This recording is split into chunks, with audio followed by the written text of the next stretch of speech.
Yay.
Yo, what's up, everybody? Welcome back to the Most Notorious podcast.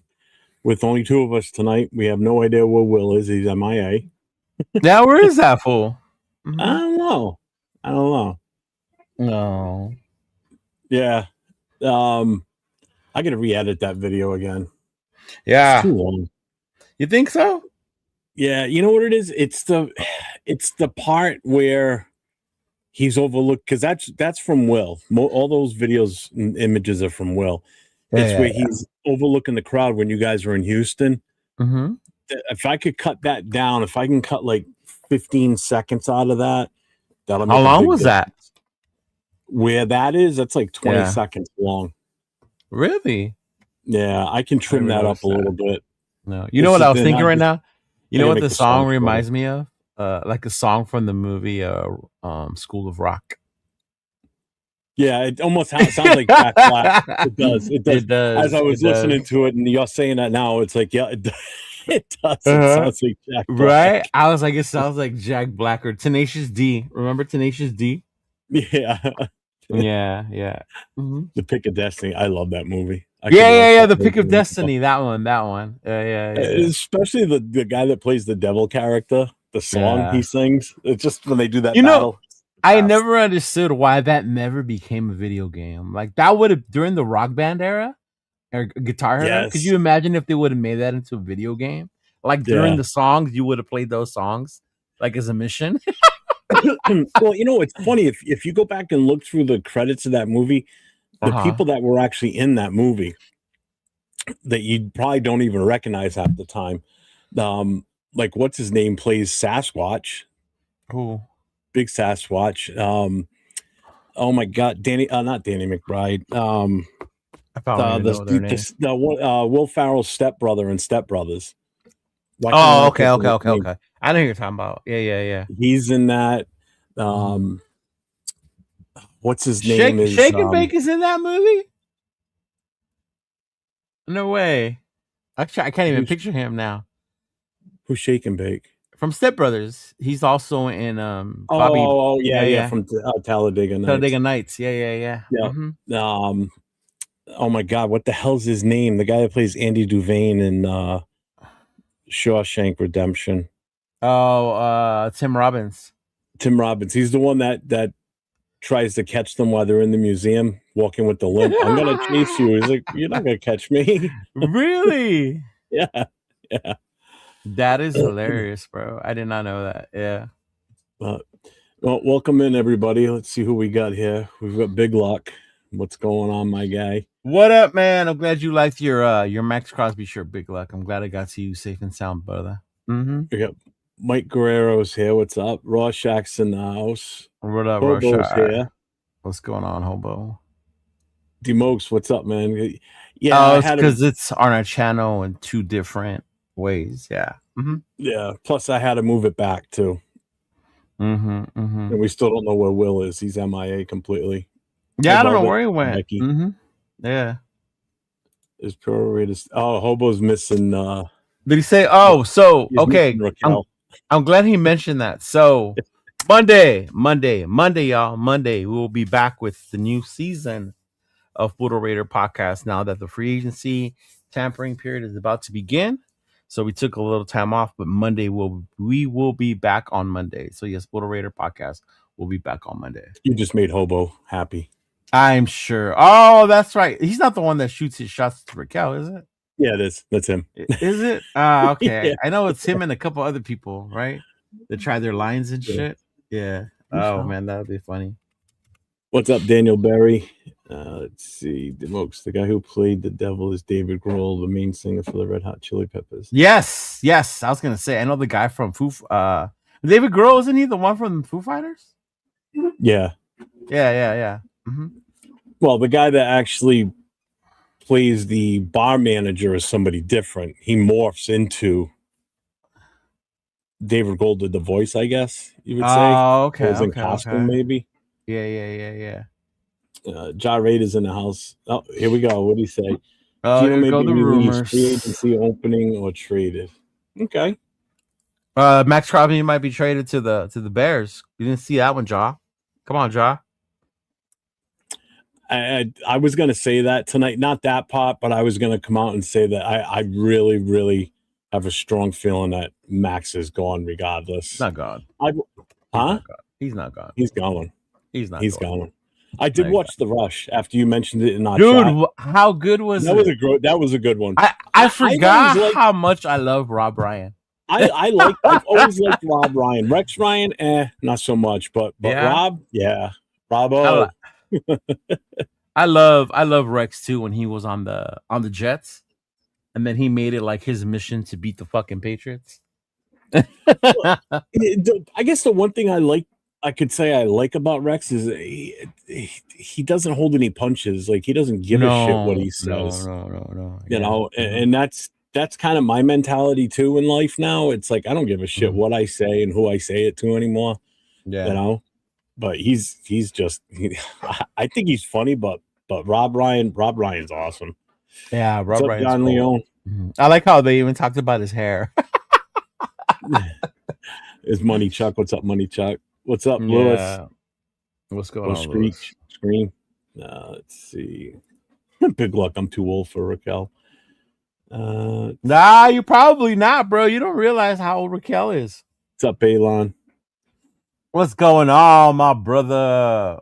There's a simulator for free agency. You can be a manager and give contracts. Man, it's true. Eric Stokes, 17 to 23 million. Crazy. I ain't paying that. You know what's funny when people mention like I'm not paying that. One, it's not your money, so don't worry about it. You're not wrong. Two is like people forget. Like in life, that's the rate now. Like I wouldn't pay someone to work at McDonald's $17 an hour. Like you work at McDonald's, bro. Like no, but that's the minimum wage here in California. So when people say like, oh, 17 to 20, that's how much you pay for a corner nowadays. A veteran quarterback. I think we were talking about this the other day in my other chat. You're talking about anywhere between 25 and 35 million for a veteran quarterback. I know, right? Right. So it's like, I know you wouldn't pay that, but that's the going rate for these positions. Yeah. So you kind of like don't have a choice. Like, oh, I'm only giving him 10. Like, okay, cool. And that's why they're called simulators. Let's see if he can figure out that he can put himself in the I was stage. gonna say, let's see if he can. He's probably gonna be over here. I There he figured it out. is. Hey, oh look, he's a big boy now. Look who decided to show up, y'all. Hey, my best guys. Hey, my son stopped by from college, so It up, Like, okay, you get a pass on that. that. Like we don't have family that's waiting to talk to us, right? Bro, you know I'm not like the What's world up, Jeremy? Chidolinus. You know that you got people right, lining up out the door to talk to you, bro. Right. See how that works, Jeff? See how that works? Yep. So Jarrett says I would pay Reek Woolen or Kobe Bryant. Yeah. Kobe Bryant. We should have drafted Kobe Bryant. I kept saying it that year. We should have drafted Kobe Bryant. Yeah. I know, right? So Big luck. I kind of want to get into this before we get too far tonight. Hey, Jeremy, what's going on, man? Thank you. You were awesome too. Thank you for tuning in, Henry Richardson. So today was the final day for tagging players, franchise transition, and all that happy horse shit. So this is what we got. So let me go back to the first slide. All right. So this is the NFL tag tracker. Hey, I'm trying to step up my game, so knock it off.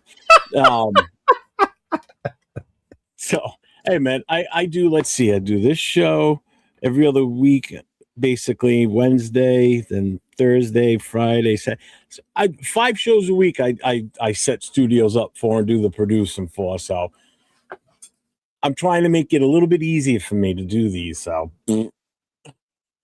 no, we shouldn't have tagged no one, Kappa. No one. No Raider had absolutely any business being tagged. No, hell no.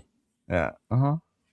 The only ones you'd ever think about tagging aren't even at that point yet in their career, as far as years in. So the only ones I would ever consider tagging would be somebody like Bowers or Genty at this point. See, and with Bowers, we wouldn't have to because you have the 5th-year option because you drafted him in the first.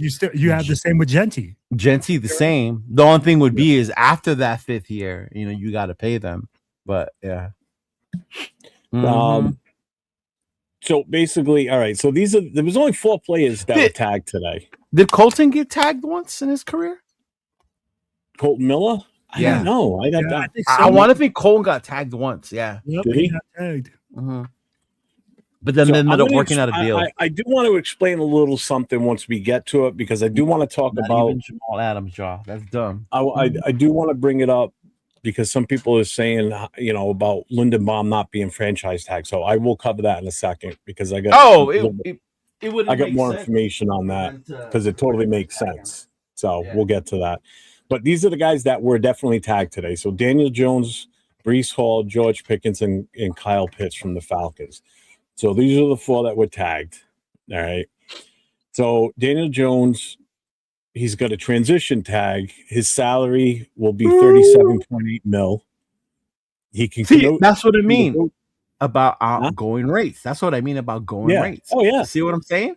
That's almost $40 million. Like, oh, no, you're not gonna. You'll get Kirk Cousins cheap. No, you're not going to get him cheap. The only way you may get him cheap is because he's still going to be paid from Atlanta if they cut him. $40 million almost for a quarterback coming off of injury. Yeah, let that sink in your head. Yeah. So he can negotiate with other teams. Colts can match the offer, and there's no draft compensation if he leaves. Okay, no, because they tagged it. Breece Hall franchise tag. Jets keep their running back. No questions asked. He's on their roster, and this has a big effect on the running back market. Because with him being tagged here, it's going to spike that market again, cost-wise. But we don't have to worry about that. But they're already working on a long-term contract, too, with him. So, well, that's the same thing that happens with Pitts, too. Same thing with these guys. So, right, so Pickens has a non-exclusive franchise tag. So they've got him now, all right? Other teams can negotiate, but they have him. But they would get 2 first-round picks would be the compensation. And his salary is $27.3 million with the non-exclusive. No, Okay. ain't nobody giving up 2 number ones for George Pickens. No. Who said 2 number ones? That's what he just said. It said it right here. Who Other said teams that can though? negotiate composition. Comp is two first-round picks. Who said that? Jeff did. That's what it said in the thing. What thing? Who's the thing? When I was from ESPN when I was working through all this. No, they're crazy. Yeah. Now with the Falcons and Kyle Pitts, they franchise tagged him $16 million. They keep their top weapon, and they can still work it so he doesn't get that tag if they write him up for a contract extension, basically. Well, if you get the extension or you negotiate, you don't get the tag. The tag is you play that year on the franchise tag. Yeah, but they could still come to an agreement prior to, and then he's not playing under that tag. And salary. also, it doesn't mean you're locked in. Players don't have to play under the franchise tag. No, they don't. They could sit out. Yeah, because a lot of them don't like to play with 1 year deals. It's happened before. Yeah, it's definitely happened before. That's for sure. That's why if ESPN put on there, they lock their receiver or lock their running back. Like, nah, that don't mean that. Yeah. And in the article, basically what it explains is what this means for free agency, because there were so few tagged this year. Because some years we've had 10 or 12 guys tagged. So you get more top players in the market. Premium positions like edge and wide receiver are going to get paid, and running back market gets aggressive quickly. So there's going to be more teams going for these other running backs that are out there. Right? You totally use ChatGPT for this. Why? I know how to make PowerPoint slides. No, I know, but you did. I could tell. Oh my God. Well, why you diamond him out? Why you diamond him out? Know, right? Come on, bro. It says it right there. Use this as your chat point. Look at the bottom. Drop your take plus your team in the chat. Those are prompts that ChatGPT leaves you in there for the next segment. Oh my gosh. Fucking Cheeto. So which one of these do you think was the best decision based on these 4 players? None of them. Maybe Breece Hall. Breece Hall was the best decision. No, Kyle Pitts, I'll say, because you don't know about tight ends. Because some tight ends, because they're not traditional tight ends, they're more like receivers, will tend to ask closer to the wide receiver money. You think about a 13 mil for a tight end, that's not bad. No. Especially a wide receiving tight end, because Kyle Pitts ain't your traditional tight end, right? Breece Hall, it helps the running backs. Yeah. Mm-hmm. It was Breece, Le'Veon Bell. I remember that too. Pickens is kind of Jerry Jones's fuck you to George Pickens. You know, like, we're gonna franchise you. You're not a free agent. You can't go out there and think you're gonna go wherever the fuck you want. But if you do want to go somewhere else, get the compensation. And if you do want to go somewhere else, you guys better negotiate that shit, and they're gonna send us something. I wish somebody would send me a fuck you with $30 million. So that's Georgia. Right. That's Jerry Jones's fuck you to George Pickens. Yeah. Mm-hmm. Jerry Jones, you can send me one of those too, especially with the $30 million check, which is crazy to me, Cheeto. But I'd be like, so let me ask you this: you can't say that with us because it doesn't apply. We're not athletes. We don't put our body on the line the way they do. It's very easy for us to say, I'll do it for $1 million. Yeah. We're not out there the ones doing it all the time. Look at what happens 100%. To a motherfucker that goes over the middle, gets his shit rattled, and now the whole world calls you CTE. Mm-hmm. How much money are you willing to take for someone to hit you across the middle just so you could walk around with CTE the rest of your life? Well, I'll put it like this, bro. Everybody wants to get paid what they're worth. And exactly. You get worth for your company. If my company makes billions of dollars. Yeah, but your company, you're talking about companies different. The NFL is a different animal. Not anybody can do that. I get what you're saying, but you're paying for what you're going for, right? But I'm just saying with George Pickens, for $30 million, man, a franchise tag, hey, I think that's a good deal for to you, it sounds good, but not to me as a player. 1 year, 30 mil. NFL contracts aren't guaranteed. If I get hurt, they can just release franchise. Isn't franchise? No, they're not. They're not guaranteed, bro. NFL contracts are not guaranteed. That's what people forget. There's guaranteed money. There's guaranteed money up front when you sign, but your contract is not guaranteed. So the franchise tag is non-guaranteed money. Why do you think they don't like to play on it? I did that. I did It's not know. I guaranteed thought for it was that guaranteed. season. Yeah, It's that guaranteed for season, that season. until you get hurt, and then guess what happens? Still gotta pay again, you. I don't You're know still the under injury contract. clause. Do they? Yeah. Oh, okay. Or you If come it's a to an injury guaranteed 30 settlement. mil. Exactly. You don't get the 30 You're still mil. getting paid Yeah. regardless. The NFL is that season. is the worst when it comes to contracts. That's why the players are like that. Yeah. Mm-hmm. Let's see. Where were we here? George Pickens, Bryce Hall, whoever was the worst or whoever was the best pick.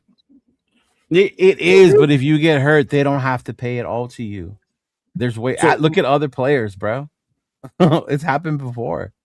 Just real quick on the whole Linderbaum thing, because some people are saying, how come he didn't get franchised? Blah blah blah. They denied his, or they didn't take his 5th-year option, so automatically he becomes a free agent. They can't tag him. They can't tag him. All right, he becomes a free agent. But on top of that, they wouldn't franchise tag him for one reason and one reason only. Yeah. Offensive linemen, regardless of position, are lumped into one franchise. When you franchise tag somebody on the offensive line, they're grouped together. And what ends up happening is left tackles are primarily always your highest paid. So that raises that franchise money, the average salary, because of your left tackles. So you're going to end up overpaying for a center if you franchise a center, because centers don't make a shit ton of money. Left tackles are always your highest paid. So if your highest tackle is getting X amount of dollars, that skews that number in the franchise tagging. So you end up overpaying for a center if you franchise tag them. Yeah. So that's why you don't see centers get franchise tagged. If you do, it's very, very rare, because the center, the guards, and the tackles all fall into one envelope, and it's offensive line. All right. So that's pretty much why you would not see them franchise tag them. So they did it they actually did it the right way. If you look at it, you know, they didn't want to pick up his 5th-year option. They wanted to make sure that he was going to get paid right. But now they're going to be in a bidding war with other teams, hopefully primarily us.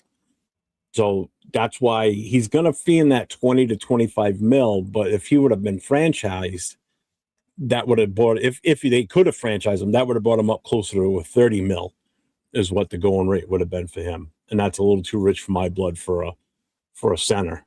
I'm sorry. Yeah. No, and I'll pay up to 30 grand for a left They were tackle. talking about that with Lindenbaum, because he's getting into guard money now with the 23, 25 million. That's guard money. Yeah. Yep. Mm-hmm. So it is reestablishing what a center's worth is. Yeah. Mm-hmm. Yeah. Oh, it's definitely going to set the market higher for centers going forward of his caliber. Mm-hmm. You know, so that is going to increase the overall salary time for what would centers to negotiate. What would have his franchise tag price have been if they would have tagged him? Would have been close to 30. Would have been close to 30, right? Yeah. Mm-hmm. Because it takes the highest percentage average of offensive linemen, and those highest ones are always going to be left tackles, and they're always going to be way the hell up here in salary, because left tackles always make the most money on your line. You might have a guard that might be in that mix sometimes, depending on how good they are, but it's primarily your left tackles, because it's a premium position on the line. Yeah, it is. Teams will pay big money for a left tackle that's a shutdown left tackle. It's crazy that the centers are starting to get their money up there now too. Yeah, because before the center wasn't as highly paid. Yeah, like you're right. They were lumped in with the guards. What's up, Jay? What's up, AO? Just getting through the rest of this chat.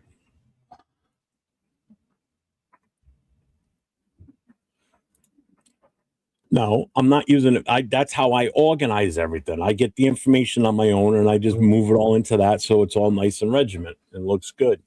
Yeah, it looks nice. I ain't got time for all that other crap.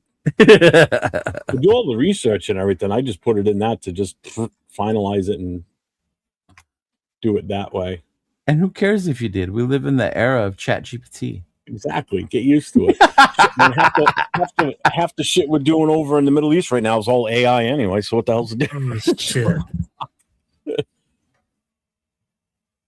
Nope, we got a $2 super chat here from Raider Won't for $2. My old arch enemy, Razor.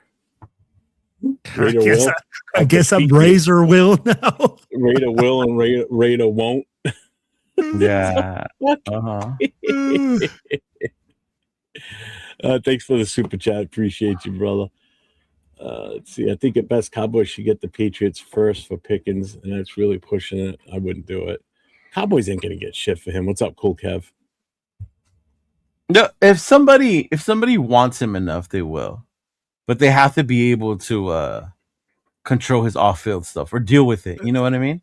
That's like the key right there. If you think about when AB won that Super Bowl with Tampa, Tom Brady was there to control AB, kind of keep that shit at bay. You know what I mean? Until he couldn't anymore. And then remember what happened when AB lost it, took off his jersey and walked off the field. Yeah. Mm-hmm. Yeah. See, is there anybody that you think has a strong enough locker room for George Pickens? I'd be like, that's the type of a lot of it has to do with the coach too.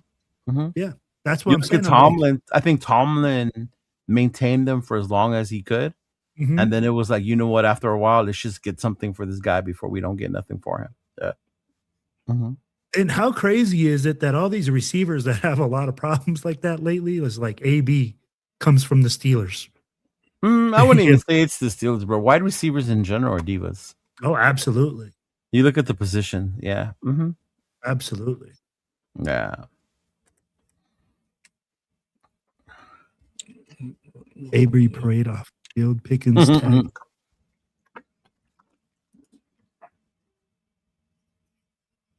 Oh shit, where'd Jeff go? I have no idea, bro. His computer must have died, bro. Did it? Oh man, and he took his chart with him. Mm-hmm. Yeah. He took his chart. Yeah. Uh-huh. He said the AI got him. Oh, shit. Oh, Jeff said calzone break. No, I went to shut down my fucking file drive and I shut the fucking entire Internet Explorer down. It killed everything. Can you still hear me? Yeah, I can hear you. Okay. Clemson players are divas. Yeah, man. Now more than ever, fucking the character is gonna have to come a lot to when you bring these players, especially from college, because you look at what NIL has done to some of these players that are already coming in with money. Yeah, you really have to come into the NFL looking who you're gonna want to get that likes to play football. That they enjoy the game, right? Yeah. Absolutely. And you know what, Cheeto? Like Spytek said it though, man. I think that with these young cats getting that money early, you're really able to see that. Do they want to play for the love of the game, or are they playing for the money? Or did this guy change? So a lot of things get answered at the college level, I think, when it comes to that now because of the, you know? Because before kids didn't have any money. Right. Until you got to the NFL. Now they got money when they get to college. They did, but it was just undercover. Yeah, well, yeah. It wasn't as open as ask Reggie Bush, you know? Dude, ask Magic Johnson. When they say, hey, Magic, what they ask you when you were going to go to Michigan? Did they throw the bag at you? Michigan just starts State. laughing. Yeah. Or Michigan State, my bad. Yeah.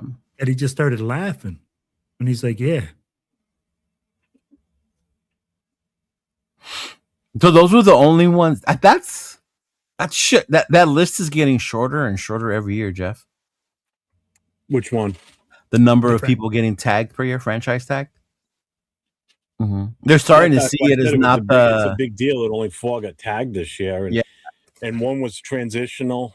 Only 2 was actually franchise tagged. One was transitional and one was unconditional. So it's like right. Yeah, that's different. So it is hitting a little different going forward now, and these contracts sometimes I think it's just because of the cost of what some of these averages will end up being. The prices are just. And you take that chance of that player not wanting to be, if you franchise tag them and they sit out, what the hell do they care? Yeah, they don't like it because, like you said, you No. don't get more than 1 year. Yeah. Mm-hmm. Well, they're not getting a chance to test the free agent market, That too. And I think it's worse it looks worse on the teams in a way, I think, because they're saying, fuck you, we're going to be selfish and we're going to try and keep you here, even though you don't want to be here. And that's the worst part. Remember, that's why they created it. When you want to leave and you can't now. That's the downside. That's why the owners made that thing, remember? Because when free agency started, it went crazy, right? People were just going everywhere. It didn't fucking matter. And then these free agents wouldn't do shit when they got there or just got the money and they would disappear or whatever. But then the owners were like, well, we didn't want to lose our superstar. So they called it the franchise tag because that would be the one player you would build around. So that's why you call them your franchise player. But then ended up being they would use it to their advantage so that he wouldn't go test the market to see what his value would be out in the market. Yeah. Mm-hmm. That's great. 4-3. But can he throw?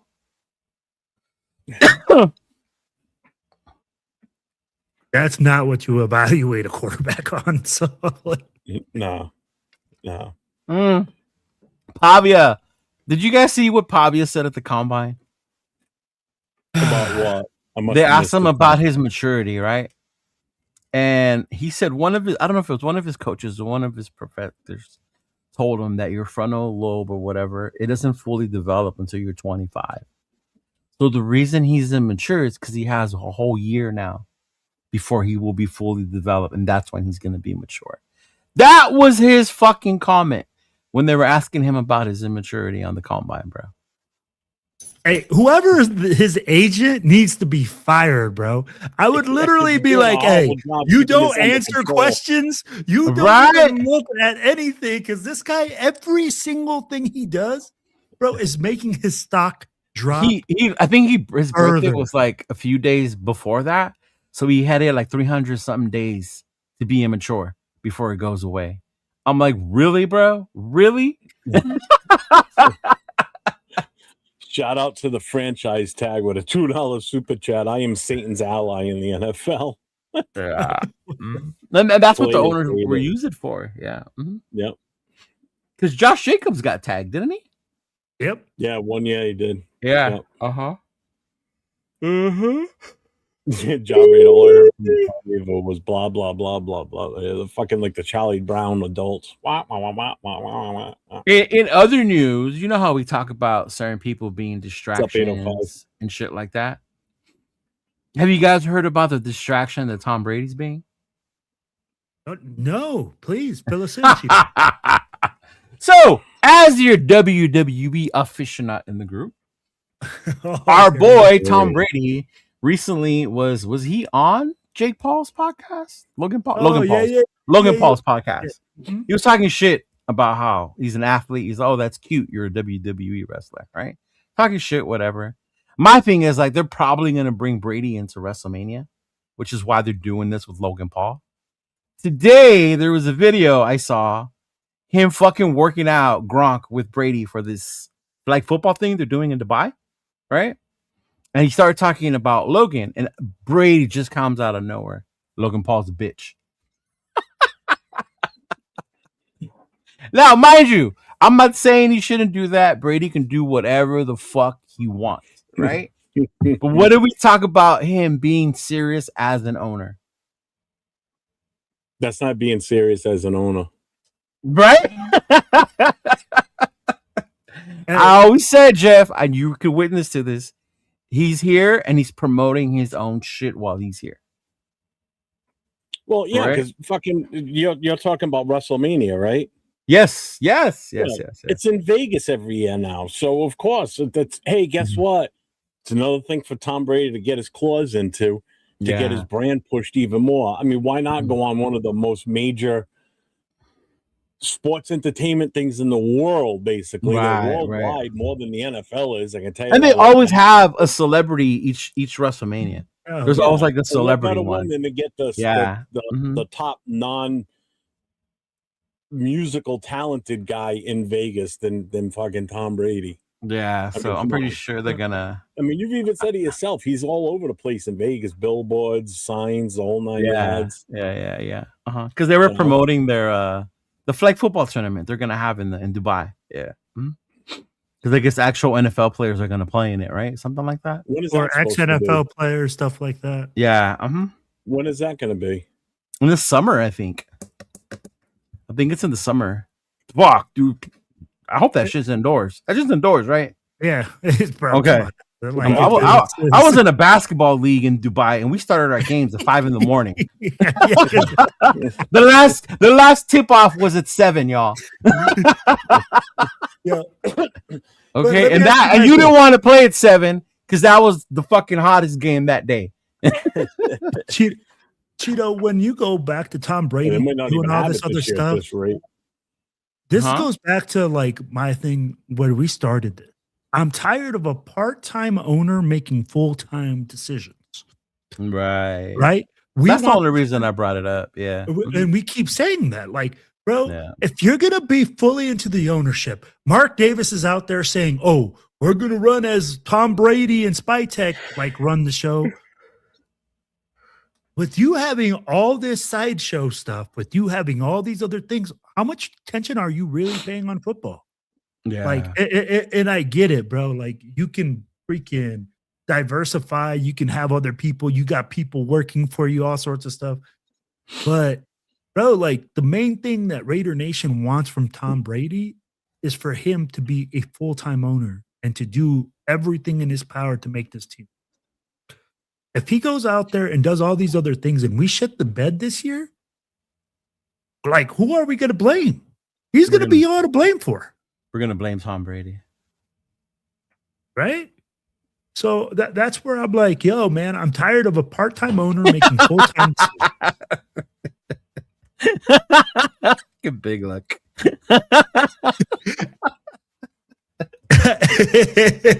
Hey, I'm here late, bro. I'm on Mexican time. Whoa. Cheeto, you're always late. No, I'm not. Yes, not today. He says not today, bro. You're lucky I'm still. Actually, Jeff woke me up. That medicine knocked me out, like I said it was going to. Damn. It's the good stuff. Mm-hmm. Yeah. Mm-hmm. Yeah. So just real quick, we did watch the combine this weekend. Will jumped on with me and the guys on Sunday. Yeah, I know his name, Jaw. The Sheik. Well, what was your? I know we only watched the offensive lineman together, you and I, but I was on Saturday with Jake from Just Raiders Baby, and Jason was on with us too, I believe. I forget who else popped in too. But what was your biggest takeaway from Sunday, other than the fact that you could tell how upset I was? Why were you upset? He'll explain. Bro,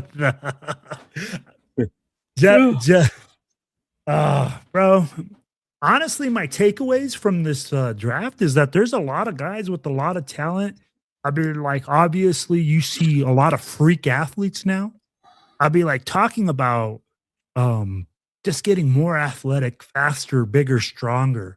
Just seems to be happening every year. And this year proved it. You see a lot too, bro. I saw some linemen that I was like, would love to see them in silver and black. I saw some linebackers that, hey, I'd be like 6'5", 43-inch vertical, all these prototypical numbers, right? So there's a lot of talent. But the thing is, again, you got caught up on the measures. But hold on. No. Let him explain. Go back to sleep, Leo. Because that's what he said. Like, you didn't let me finish. You just got, hey. Yeah. Well, so shit, by the time you finish, it'll be next season. Yeah, it's all good. Hey. So you see but then you see it translate to the tape. You see it translate over to the game film. So it's exciting times, man. Lots of talented players. But go ahead, Jeff. Let them know. Let them know. I asked you. You finished. You said you like the measurables. So I'm asking you, why did you want to see them as Raiders?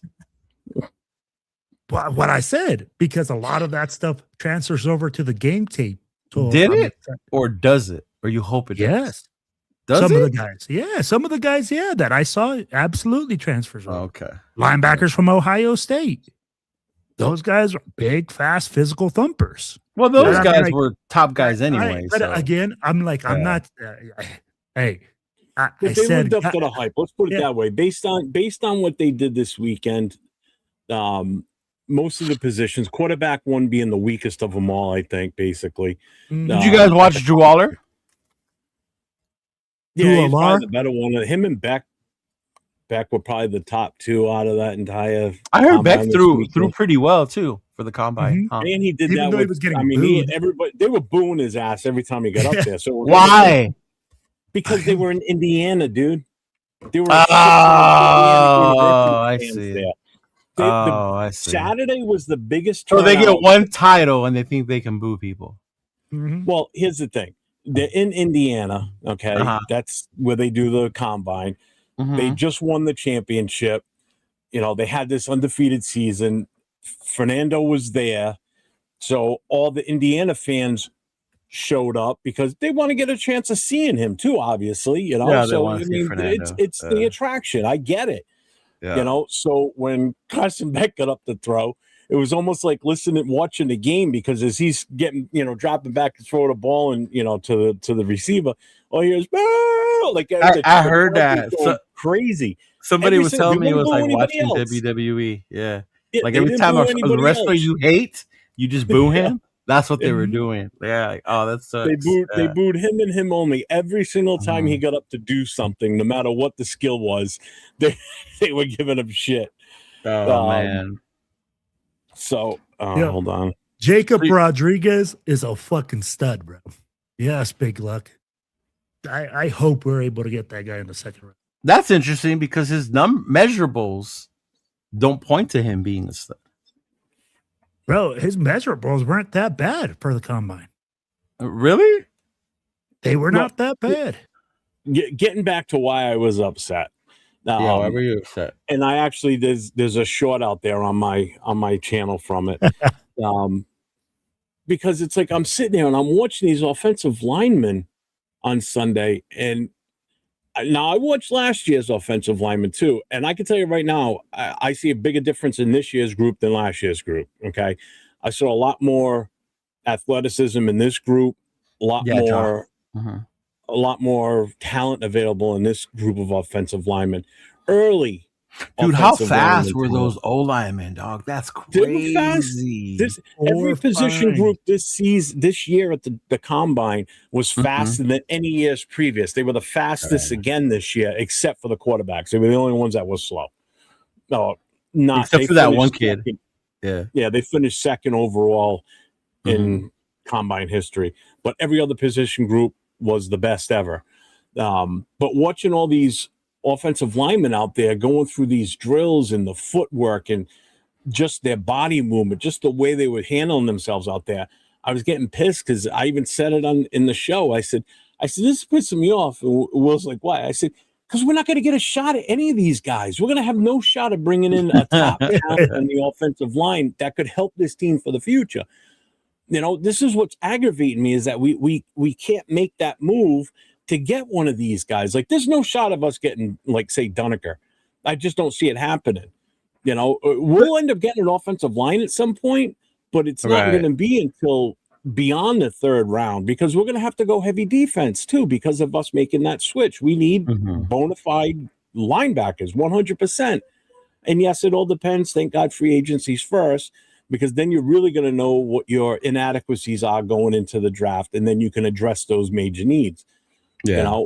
So if we can't get Linderbaum, now we've got an issue because now we still need to either bring in a guard out of the draft, or because that means JPJ is probably going back to center, or we draft a bona fide center but again, we're going to have to wait. There are other centers in the free agency though, right? It's not just Linderbaum. He's the top dog. I mean, he's the top, but I mean, there's other ones that are. He does have some questions on his pass blocking ability, like he's a better run blocker, which in all honesty is fine with me because I think we're obviously going to be a run first team. I don't think we're going to come out and fling the ball 40-50 times in a game. Right. We need to get that ground game going, that nitty gritty part of the offense. But there was some good offensive linemen that I would have loved to have gotten. Like even if we do go for a center, I know everybody's like Jake Slaughter. I'll tell you what, out of all of them, I like the guy Hetch the better. I like him better than anybody, to be honest. The kid out of Iowa? Yeah. The dude with the big bubble ass. I mean, the kid had a huge ass out there. I mean, Jesus Christ. And no homo. I like that part because as a center, when you think about the way his body is built, bro, you know how they talk about he doesn't have enough ass? Yep. So he doesn't. Yep. This motherfucker does. So by gravity factor, he's going to have a lower center of gravity. Yes. Yes. The kid looks good out there, and he's tall and he's goofy looking, but the kid can play. The kid looks good. So, looking at the offensive lineman, I was just getting pissed because I know we're going to the fans are going to want us to grab a wide receiver in the second round, when in all reality, we got to go defense in the second round. We got to take the best defensive tackle that's there, or the top linebacker that's there. Forget the wide receiver in the second round. We're going to go linebacker. No, but let me ask. So you need to find our nose tackle. Yeah. Well, and everybody, and I've seen this in the chats too with nose tackles. Oh, we got JJ Pegues and we've got Laki Tassi. That's not a nose. No, Laki Tassi, bro. We're still teaching him how to play American football. Pegues and Tonka. I'm like, no. Stop with it, because I actually told Jack Kenna the other night in the chat. I told him, I said, stop it. I said, stop trying to have us put these guys in that don't play this position, that are going to be a project. We don't have time to go out there and play with a project. That's what you do when you're a really good team and you're blowing people out and you let guys play like that. We need a guy that's a bona fide nose tackle that's played it his entire career, whether it's a free agent we bring in or somebody from college that's a bona fide nose tackle. And there's a few really good ones in this draft. You don't mess around with a project like, well, he's always played defensive tackle, let's move him to nose tackle. No, you got to be skilled to play that position. I'm sorry, you just can't have anybody just walk into it unless they've just got this pure God-given ability and talent. So Jeff, it depends. So it depends on your scheme. You can have a nose tackle that's undersized. He did want Laki Tassi at tackle. He did say it because Jay just brought it up because it was on Jay's show last night. You could do it with a movement guy, a guy that's movement, but then you got a Vince Wilfork type that's a two gap plugger. So it really depends on the way that he wants to run it. Again, it depends on who you got. You can see Adam Butler doing it. What? I can see Adam Butler doing it if you use movement, because it's all about angles when you run a 3-4 defense. My dry is singing to me. I see it. I hear it. But I feel like if you run a 3-4, Cheeto, you can do it off movement with your nose. You don't have to have a straight out 2-gap plugger. That's the thing that everybody expects. I mean, right now, if we don't draft anybody, obviously Butler's the guy. There's no way about that.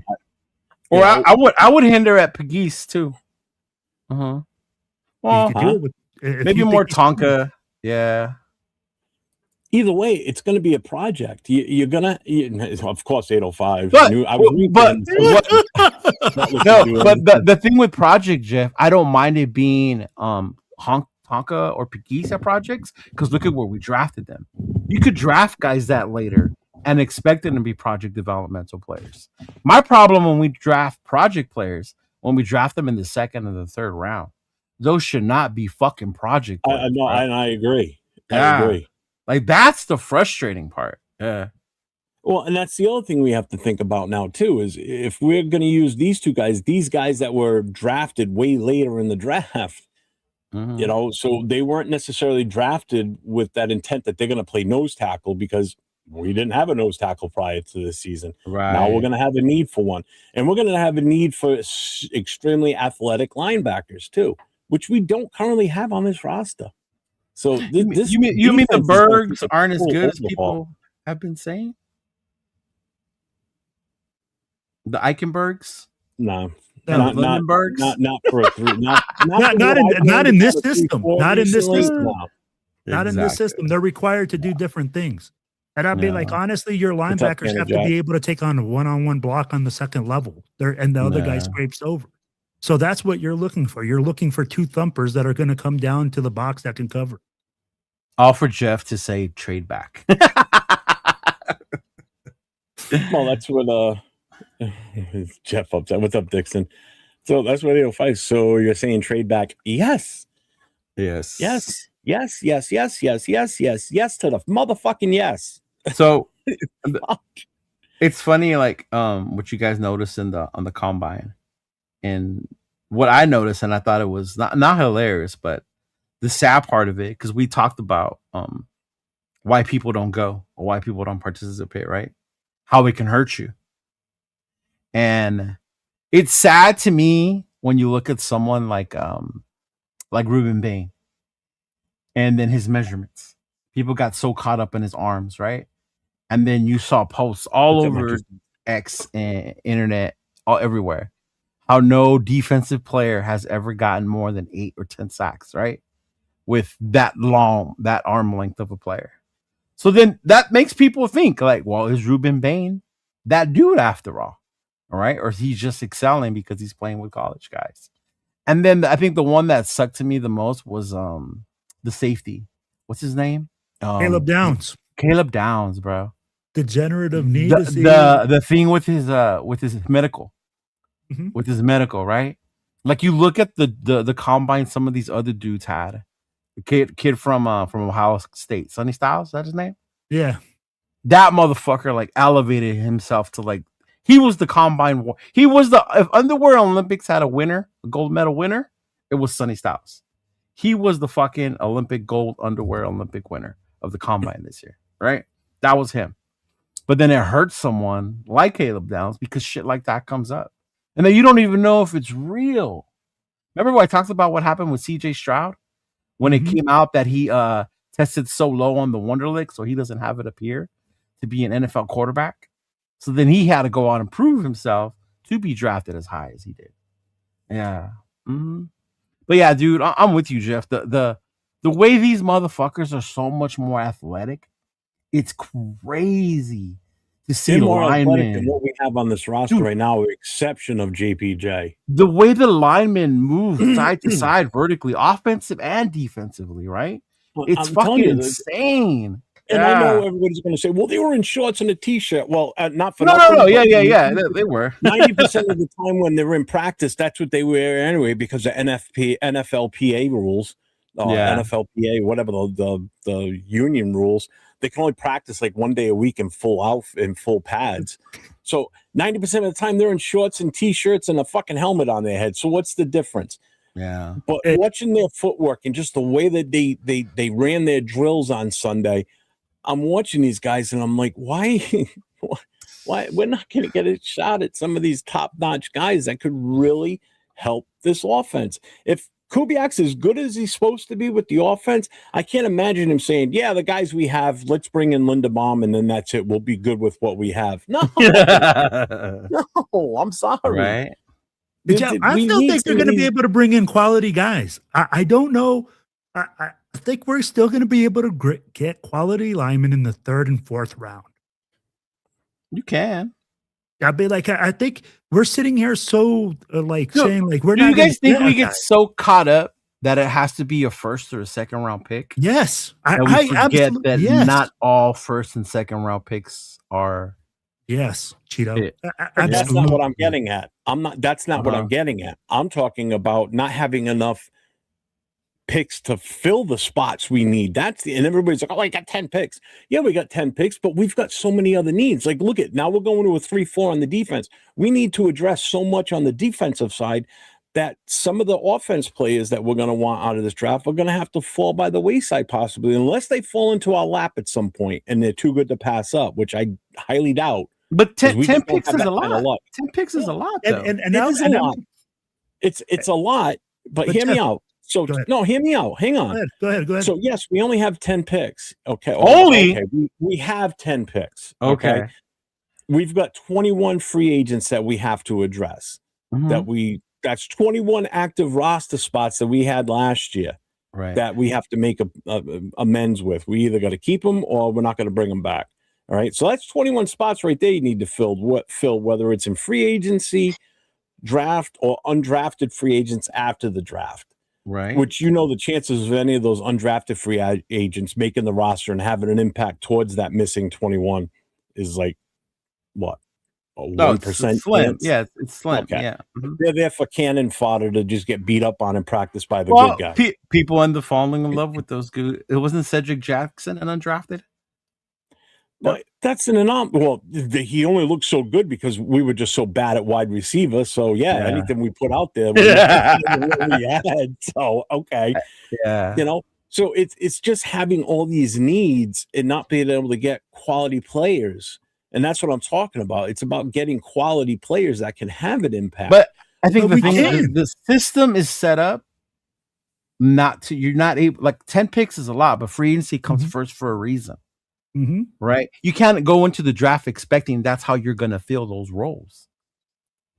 Right? We talked about this. I think this is one of the things me and you, Jeff, agree on. You build your core in the draft. Mm-hmm. You build your foundation, right? And then you add free agents through that. You take what we had last year and the year before, whatever. You try to add through that. But you get caught up and I think that's what we do every draft, which is why I hate doing mock drafts. Because you want to get all these guys and you don't have enough pick, or you're not even at the position to get these guys. So that's why I always say, that's why I tell people we're not, when they say we can make it to the Super Bowl or the playoffs next year. This is why it doesn't make sense to me in my head.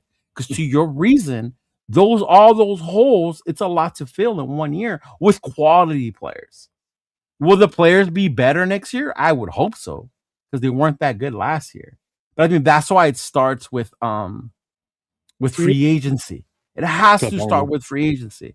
And we have to see more, I guess, than we saw last year in order for us to go into the draft with a higher, better expectation of what that's going to look like, Because 10 picks is a lot.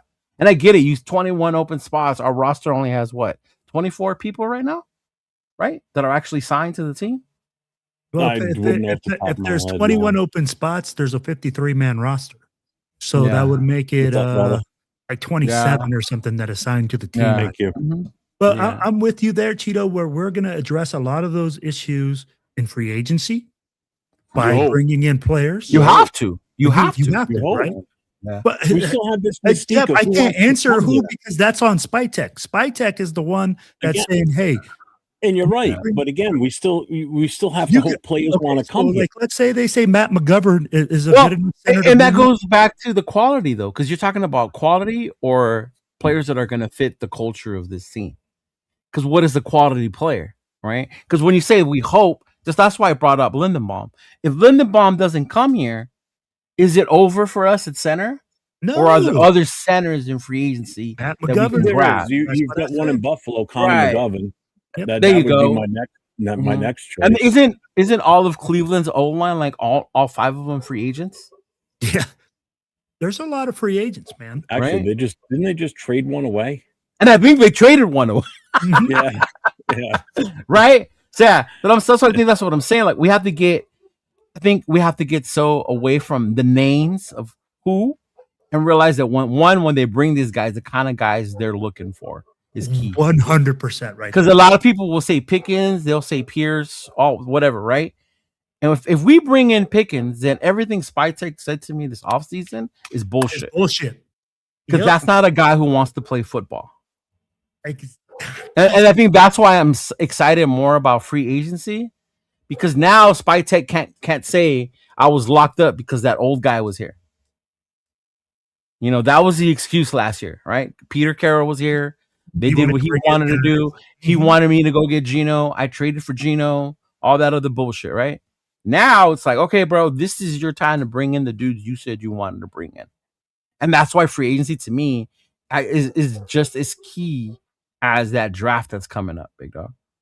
Damn, Cheeto? Fucking Cheeto! Even with the linebackers, like I see names of the linebackers, and I'm like, oh, that dude. But then some of the guys that are not so named ones, those are good quality role players to have on your team that you kind of want to have as a nucleus and a core, right? And those are the ones I think we look past because we want the star. And I felt, when I fell for it, dog, with Wilkins. Yes, I fell for it with Wilkins because I wanted Wilkins so fucking bad, and he was gonna change our defense. And look at how that went.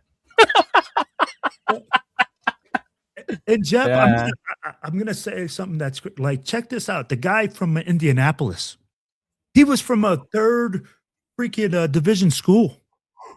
Who? What's his name? I know. I can't remember the name. I don't even have any more energy drinks on my fridge to wake up. My bad. Oh no, man. I'll look that up for you real quick, Cheeto. Are you talking? What are you talking? What position? He's the right guard. He's McQuinnan or something like that is his name. He's one of the guards. He comes from a D3 school. He's not known. He got drafted late. And I'll be like, he made it happen. I think there's going to be a lot of guys like that we're going to pick up. And honestly, it's like Cheeto said, we want guys that are going to fit the culture. Yeah. And we're so caught up as fans, honestly. Fans look at the name. Look at George Pickens. Oh, we all want George Pickens. Look at what a badass he is on the field. Look at how but he's a locker room cancer. I will add George Pickens on my Madden team, but I would never add him on my real team. I have him on my fantasy team. Hell yeah. But I don't want him anywhere near the Raiders. Right? So that's why we got to be and say, hey, man, these guys, some of them are great athletes, but do they fit the culture? Do they fit what you want to build? Do they fit your team? And I think Cheeto hit the nail right on the head, man. Cheeto, fuck, man. Fucker. Right? You hit it, bro. I'd be like, fuck, man. I mean, like, if you were batting 1,000, you just swung a fucking bat at 1,000,000. Mm-hmm. You guys think we're still looking for our number one wide receiver? Yeah. So I just here's because I know Jay is the one that gives me the most shit for this too. For what? For the trade back? No. Oh. Where is it? He just posts. Where did he put it? Right here. If we don't have 20 picks of Colin Jeff, we ain't feeling nothing. But here's the thing. How was our depth last year, Will? How was the depth on our roster? Depth is shit. Jeff, we're so bad. And I'm going to say something. Regardless of whether we move from a 3-4 and stayed at a 4-3, we had it. No, I'm trying to prove a point here, and you're going to go. You're going to take it a different direction. Go ahead. Nope, but how bad was our depth last year? Trash. Okay. But depth goes back to drafting players in multiple drafts, not expecting them to get them all in one. That's an organizational problem that we have. You've got a chance. You've got this undeniable chance to get more picks in this draft to bring in top-notch players that could unseat some of the guys that are starters. But even that many picks doesn't guarantee that, though. I understand that. Neither does free agency. Look how well that worked out for us last year. That's why there's multiple ways to do it, though. But that's why there's multiple avenues of doing that. There's even June 1st post June 1st cuts. Mm-hmm. Geno Smith, right? When the trash comes out. Yeah. Mm-hmm. Yeah, and they get cut for a reason. But no, so Jeff, I get what you're saying. But that doesn't necessarily mean you can't get nothing out of them. Because what was Chase on? Yeah, hey, one man's trash is another man's treasure. Right? Yeah, well, we fucked that one up. We never should have let him go, but or even Spillane. I can't tell you how many Raider fans were upset that we signed Robert Spillane over the big name linebackers, and we got, what did they say at that time? We got trash from Pittsburgh linebackers depth. Elandon Roberts, right? We got trash from Pittsburgh's depth. Yeah. John Raider just sent me something, and actually I was going to say this on the show tonight, even before he sent me that. But I'm going on record right now that I think this past weekend's CTE dinner, Commitment to Excellence dinner, was Max's last hurrah. I think he's done. Because he cried and sounded like a farewell speech. Nope. I just think he's done. I honestly think he's gonna get traded. I think it is inevitable. I don't think he's gonna be here. So what happens when he is next week? So what happens when he's still here? Oh my God! Then I was wrong, and then move forward. The fuck we are? No, we're not going to move on because people are going to keep coming up with another rumor, and then come trade deadline when we're 2-4, 2-7, whatever. We got to get rid of him now. But so you're not done. I don't care if you're 2-4. I don't care if you're well, all right. At least win one game this season. I don't give a shit this year. This year was a free pass, and let's get things going. My point is, the rumors will never stop. No, they're not gonna. Even if he's here next week, right? The rumors are never gonna stop.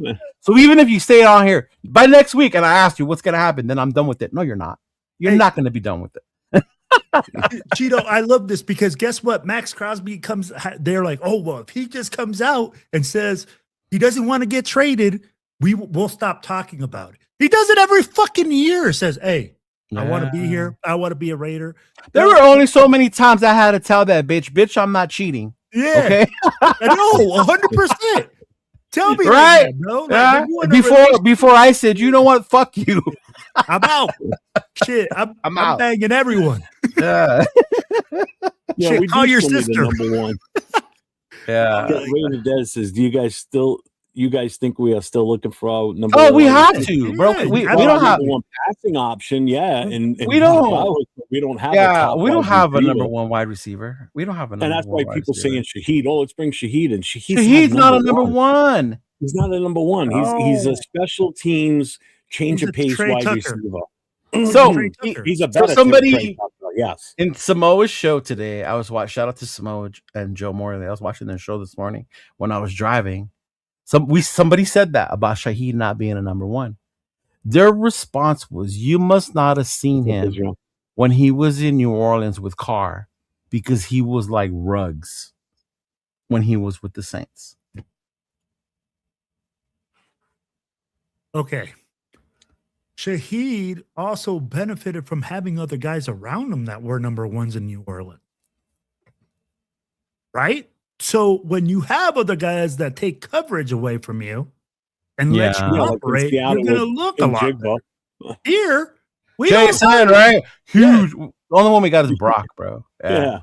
So tell me who's going to drag away. Speaking of combine, you know who I do like for our number one wide receiver, though? It's KC Concepcion. I like that kid, man. Bro. And fuck all you guys that are making fun of him on the internet because of his speech impediment. Like, fuck y'all, for real.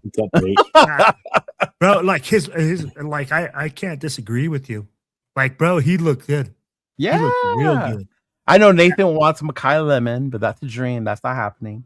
Hey, what's going on with that kid, bro? Like, there's been some weird interviews, huh? Where like he's been again, like, stock rally has been where the combine can hurt you. Rumors. The rumor is his interviews went bad because he's too cocky or whatever, right? Yeah, he's kind of weird. Is he though? Well, I mean, like from what I saw in an interview, he was like he was doing it on ESPN. So I was like, hey, man, that looks kind of weird. I don't know if he was doing all right. Coming from the guy who's like this half the show, Jeff. Hey, homie, I'm not like this, which wasn't like I all right. Hey, why is that guy going like this? Like he can't sit still. This motherfucker's over here like this, Jeff. You need some y'all haters, man. Y'all haters. Like if that ain't the pot calling the kettle black. I'm telling you, B, you got to look at the interview. You got to look at the interview. It was just awkward. Oh, man. Awkward why, man? Yeah, I'm just telling you, you got to look at it. It's just weird, man. Like he had like either something was wrong. I think something was wrong, bro. Like, bro, imagine being a kid and having all these reporters in front of you. Absolutely. Like I get it. It came from OBJ Graces, who works with Raiders. What is he talking about? He always is, Jay. He's ready to explode off the chair. Yeah, exactly, bro. Calm down, y'all. Exactly. Oh my God. Thank you, Nathan. Exactly. That's just how they are, bro. What? Are you serious? Yes. Y'all would know. I don't go around college campus and hang out with a bunch of like. When I saw Makai Lemon, I was like, he's from LA. He's been in LA. He's in South Central. That's how motherfuckers talk. Like, yeah. Yeah. Because remember, people forget where USC is. It's not UCLA. It is not in West. It is not in Westwood. Yeah. Yeah. I want to show that video that you shared with us today so bad. Which one? The JUCO guy. Oh. I'm gonna. You I'm are? gonna. Yeah. Yeah. Oh, This is just too good to pass up. go ahead. So,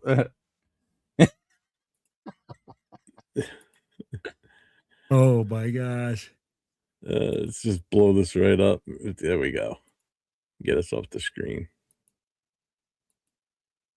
Football drip I have on is USC gloves, USC arm sleeve, Chrome Hearts wristband, and Matt Jones jersey. The next route I'm running is a comeback. The next route I'm running is a fade. Am I on the line, ref? Say go. am I on the line? Am I on the line? Oh my god, that's the best part. It's my Christian Gonzalez work. Hey, sign this guy tomorrow, bro. We need to sign Like this on guy. playoff. Thank you fans for watching my path to JUCO. USC, I'm next.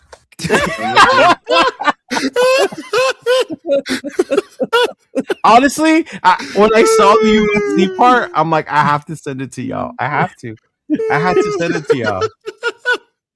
When he did the USC thing, I was like, I have to send it to them. I have to send this to them. Bro. Leo puts that in the group chat, and I reply to it. I said, Nate, when did you have time to do NFL video game footage? That's fucked up, Jeff. Oh man. That's fucked up. If that was a Jackson Dart jersey, you couldn't convince me that was not Nathaniel. It was just the fact that he had the USC gloves, and at the end when he does the hand thing, I'm like, oh, I gotta. Yeah, I just don't want to bring that up tonight. Yeah. Man, looking out there like Thornton running those routes, huh? Was Lemon there? I don't remember if Lemon was there. Or not. Yeah, Lemon was at the combine. He's just talking shit. He was, because he's right? small. Yeah, because 8056 Lemons is too small. And that's something that coaches do look at. They're gonna be like, hey, is he big enough to play outside one-on-one? You know, and that's why I go to measurements, because you look at someone like Thornton, as tall as he is, but his vertical is crap. Mhm. He doesn't jump up for the ball. I remember Henry Ruggs being small, and Carr would throw it up, and I would be like, what the fuck are you doing? But then you would see Ruggs jump up to get that motherfucker.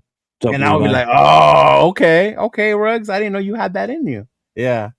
Mm-hmm. I think that's why it's important to get like multi-sports athletes at wide receiver. Bro. Like if you look at wide receivers, you want them to have track speed with like basketball ability to go locate the football at its highest. My thing is too the way they catch the ball. It drives me crazy nowadays the way the receivers catch the balls with their body. You know? Oh, it drives me fucking crazy. Bro, it used to be taught that used to have that space. You used to have the diamond on the tip of the football and stick it out. But coaches now the only thing they use the diamond for is to show their USC gloves.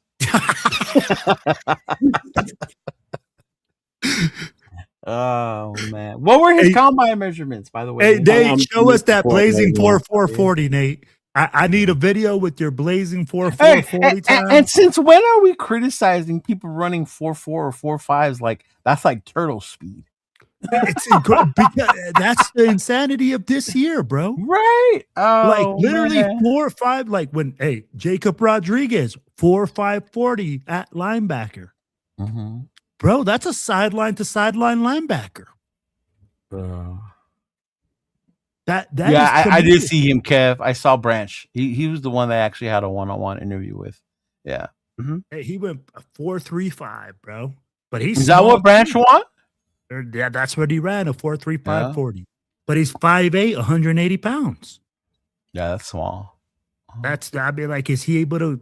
This is where Cheeto, like you said it. Are you able to get your bell rung? Are you able to run across the middle and get nailed and get back up at 180 pounds? He said, yeah, Nate can stop yelling at me now. Kai Lemon. All right, here he is. Isn't he like 5'11", 5'10"? 5'11", Yeah. 192 pounds.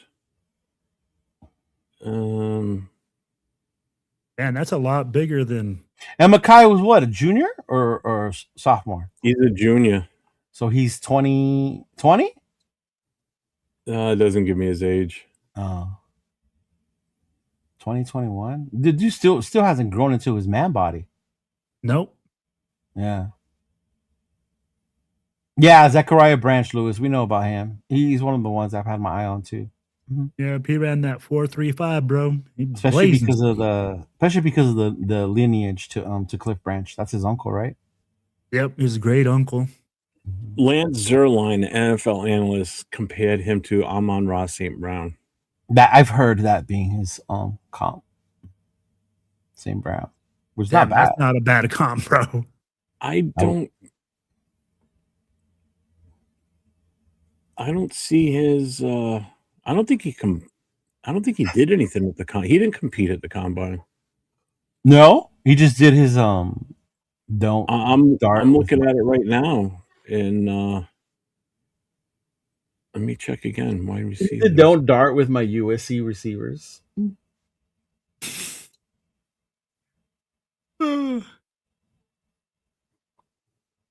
I don't see him in the 40 list. Nah, then he must have just showed up for the interview process. And the interview process. Yeah, he's not in the vertical. Yeah, then he didn't do it. But isn't he like considered a top pick? Yeah, he's first rounder. Mm-hmm. Yeah, if he's a top pick and he thinks he has to have anything to lose, he's not going to go to the combine and run. No. Oh, look, it's funny how LV joins my bandwagon when I said don't get caught up on college awards when it comes to Mendoza. But look at what he said about Mackay Lemon. He's a bullet in the cough winner. For wide receivers, he's graded number 2 overall wide receiver. Carnell Tate's ahead of him. Yeah, Tate's number 1. Mm-hmm. Yeah, he's got a 6.75 grade. Lemon, but it's not by much, right? He's like right behind him, isn't he? Yeah, it's 6.75 for Tate and 6.70 for Lemon. Okay. So they're close. They're close. That's what I was saying. After Lemon, it drops down to Tyson from Arizona State at a 6.4. And that kid's good too, though. Tyson from Arizona State. Concepcion, he's number 1, 2, 3, 4, number 5 with a 6.4. Yeah. Mackay didn't participate. Your boy from Notre Dame, Malachi Fields, is a 6.35. See, and that's crazy, Malachi, because Malachi didn't get that much burn because Notre Dame is a primarily run school. Dude, those 2 running backs out of Notre Dame. Hey, the number 6 guy has a 6.36. Guess what school? What school?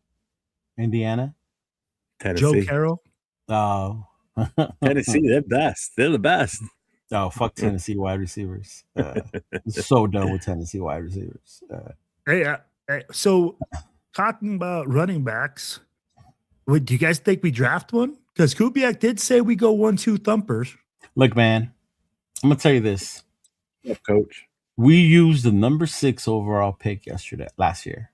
Yeah. We drafted our wide receiver, our franchise dude, running back of the future. Mm-hmm. If we go into this draft and take another top running back, we are fucking stupid. No. I'm not saying top running back. I'm just saying you take a thumper, like a thumper, like a. But like what round? 5th, 6th. 5th. I wouldn't be mad because you're going later rounds. That's different. Mm-hmm. Yeah. Mm-hmm. That would be like us going out there and signing Kenneth Walker. Like, oh my God, everybody, bro, that's what everybody's like. Oh, we're gonna sign him, bro. He's a free agent. He's gonna come here, and I'm like, no. Why? You drafted your running back. Why are you going out there and getting? It doesn't make sense. It does. You need another running back. No, you do. But my thing is that where are you getting him from, and at what point in the draft? I think you have to do it in the later rounds. And I think this draft. I mean, if you want to take the best running back, then use number 1 and get Jeremiah Love. That's the best running back right now. Oh, dude. My gosh. I'll tell you what, some of them I've been playing around mock drafts just for the hell of it, just floating around, just to see where some of these offensive linemen end up landing and shit. And I'll tell you, one running back that's still available later in the draft is is Keelan Black from Indiana, believe it or not. Because he's older. Yeah, he's what, 25 now? Right? Yeah. Yeah. That you would look at that for running backs, but they don't look at that for like people are saying that that's normal now. Not for running back. Remember, the expectancy age of a running back now was after 30. It's supposed to be like a decline. Yeah, absolutely. The average life expectancy of a running back is like 3.5 years. Yeah. If you get past your second contract, you're like, wow, you're one of the few. Which I'm glad you brought up running back. Did you guys see the Texans? Was it the Texans traded for David Montgomery? Yes. Did you guys see what they gave up? The fifth rounder, I think. No, but I saw that the trade was made. It was a fifth rounder, and I think I can't remember what else. A lineman, I believe. Yeah. But dude, why were we in on that one? Yeah, Cheeto, I agree. Right? Why the fuck were we in on that one? Jesus Christ! Talk about trade for this, trade for that. Like, why the fuck were we not in on David Montgomery? Right? That's like, bro. Insane. Doesn't Houston have like multiple picks? We could have did the max one with Houston. Yeah, but that David Montgomery, I mean Detroit. Yeah, that was Detroit. David Montgomery. Yeah, that was crazy. That was a sneaky good pick for them, but Houston has to fix that O-line. I think that's who's going to compete with us, one of the teams, about adding offensive linemen this offseason. Houston, absolutely. Mm-hmm. Yeah, because they were a total disaster up front. And they're here's the full trade. All right, so Montgomery traded to Houston for offensive lineman Juice Scruggs, a 2026 4th-round pick, and a 2027 7th-rounder. Okay. So a 4th rounder this year, 7 next year, and an O-lineman. Yeah. For David Montgomery. Yeah. So he'll be the number one back in Houston. Yeah, they're moving off of Mixon and them. Mm-hmm. Mm-hmm. Yeah. Yep. Yeah. Well, he's got that foot injury. It never fully healed. He's still having issues with it. So, man, I would still take a chance on fucking Nick Chubb, man. That dude was insane when he was fucking healthy. What's he about 35 now and 17 knee surgeries later? Yeah, but you pay him the vet minimum. Pay him the vet minimum, dog. It adds to those roster spots you want to fill. Yeah. Mm-hmm. And the thing is, you don't need him as a 1. You need him as a guy that comes in, takes limited snaps, limited situations. Yeah. Well, yeah, that's just it. You're looking for a change of pace back to give him a break every now and then. So that's the only thing. You need the change of pace guy. Yeah. To change of pace guy, I want a guy that's bigger than Genty, too. I want a guy that's like, 6'2", and 220, 225, like a big fucking bruising. And Will mentioned the 2 Notre Dame running backs. That's why they work so well, though, because they were change of pace to each other. Price and Love. Yeah. Mm-hmm. Oh man, that was a thing of beauty. I'm telling you, man, they got lucky they didn't let them in the playoffs. Ooh, they got lucky they didn't let them in the playoffs. Y'all don't understand the impact of Jeremiah Love, man. Oh, yeah. Oh man, Cheeto, he's still freaking negotiating the Indiana thing, huh? Or the freaking Notre Dame non-playoffs. The last team to beat him was Notre Dame.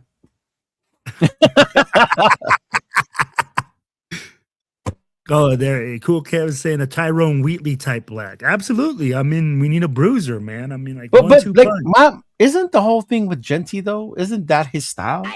Yeah, and isn't he the bowling ball? So, like, why are we looking for another bowling ball? People think because well, here's the thing. It's because people think he's not physically big. Because what up, Eric? He's not a 6'2", 6'3" guy that's 220 pounds. Yeah, he definitely don't have the size. Yeah, I'll give him that. He doesn't have the size. That's why people don't look at him as a bruiser. Who was big? McFadden was big, right, Jeff? McFadden. The L Train. Latavius Murray was big. Mm-hmm. Mm-hmm. That was a big back. Yeah. Nobody, I'll tell you, still to this day. God, what the hell was his name from the Giants? Jacobs. Brandon Jacobs? Oh my God, he was huge. Fucking huge. He was as big as an offensive lineman. The dude they had when I they saw won him the in Super person Bowl. at a Raiders Giants You're game, and talking him Ron standing next Dane, to Ahmad Barber. Bradshaw No. was like, oh my god. Wasn't it Ron Dane? Do you remember Otis Anderson and Dave Meggett? Oh, Mhm. That's Thunder and 87. Lightning. Yeah, that's the 1987. Oh my God, Anderson and Meggett. Jesus Christ. Yeah. Yep. Mm-hmm. Didn't Dave Meggett have like 300 kids or something like that? Like 20 kids or something like that? That's This probably motherfucker like, said 300 kids. No, that's Tyreek Hill. Wrong guy. All right. And what is it with the exception, man, of people wanting what you call it? Tyreek to come to the Raiders. Oh, no, thank you. We'd have to build a new daycare facility. We don't have enough space for all those kids. Oh shit, Ken. Oh man. oh shit, man. This Like look, they're like Raider fans are legit pounding the table that he has to come here. I'm like, why? You know why? I'll tell you why. I'll tell you exactly why. Because they don't want him to go back to Kansas City. Oh, that's my Lord. probably the whole reason right there. That's like getting back with your ex so another dude don't fuck her, but even though you don't really want her around. Yeah. Like, come on, man. Hey, welcome to Raider Nation, Leo. That's the logic, right? Jesus. Yeah. Then it would be kind of dangerous though to see him back with Eric Bieniemy. Because Eric Bieniemy is the OC over there again. And then you throw in the fact that they're probably going to get Jordan Love. I hope they don't give Jeremiah Love. Ooh. Oh, Jeremiah Love. I hope Jeremiah did so well that there's no way he falls that low to him anymore. You know? Yeah. Pew pew. Pew pew. What is that? I am the great Cornholio. I'm a gringo. Oh my word. Bungo Julio. You did not add Beavis and Butthead.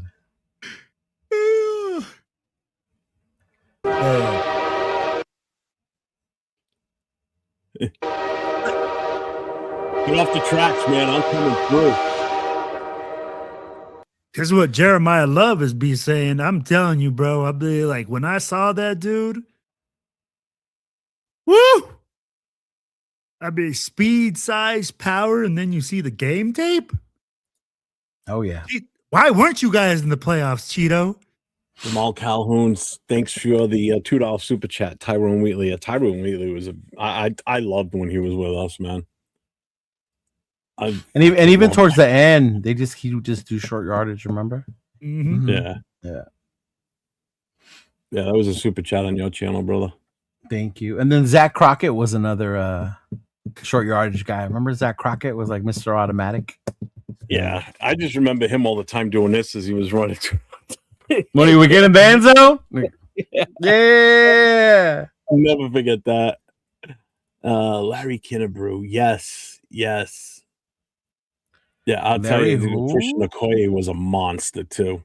Oh, Koya was a monster till Atwater let him up. Yeah, you know who was a big dude, but he wasn't like tall and he was just bigger around. Was Craig Hayward. Yep, Hayward. Mm-hmm. What a monster that guy was. Good God. Craig, I ain't heard Hayward was a monster, bro. You're not even lying. You know, and like everybody talks about Bo Jackson. The thing with Bo Jackson was he was big, but he was fast, and you did not want to be in his way. Because that much muscle wasn't running that fast.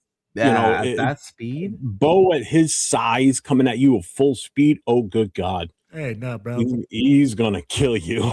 But even Bo said there were a couple players he took a licking, and he's like, I ain't running that way no more. Yeah. Hey, I'm going to give you guys a name. Earl Campbell. You're not old enough to have seen Earl. Hey, thicker than a Snicker, bro. You're not old enough to see Earl, bro. I seen the game tape. You're like those dudes who say I saw the Raiders win a Super Bowl on YouTube. No, bro. Earl Campbell can't walk to this day because of how he used to hit opposing defensive players. Yeah. That's the whole reason why he can't walk now.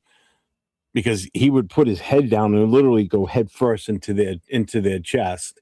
Oh, here you go. I found that the joke. overtime compression of the spine has just messed that son of a bitch up. That's too bad too, because man, he was amazing to watch. Oh, he was a fucking workhorse. I sent you the Mekhi Lemon thing if you want to show it. he was also a master with the freaking tearaway jerseys back then too. That's why. I remember that scene where they pulled his jersey in the back. By the time he breaks through.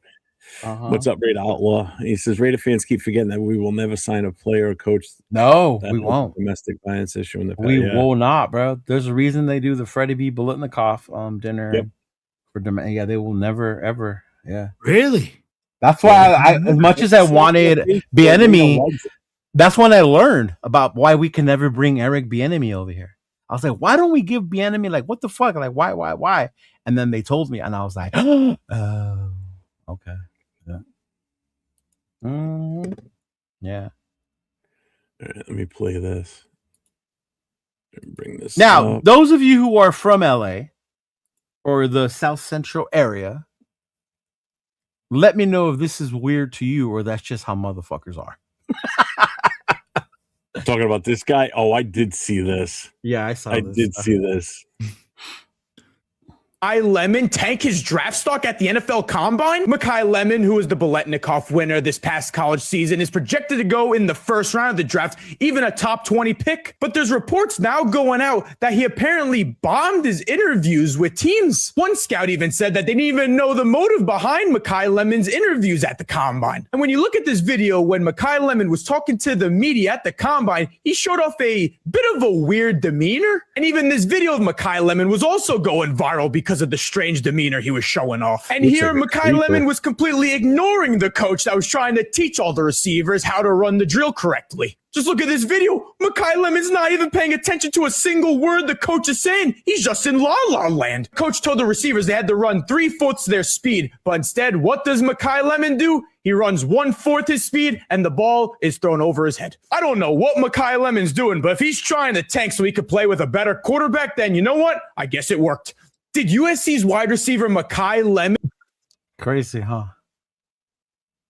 Wow. So did that look weird to you? Like his demeanor?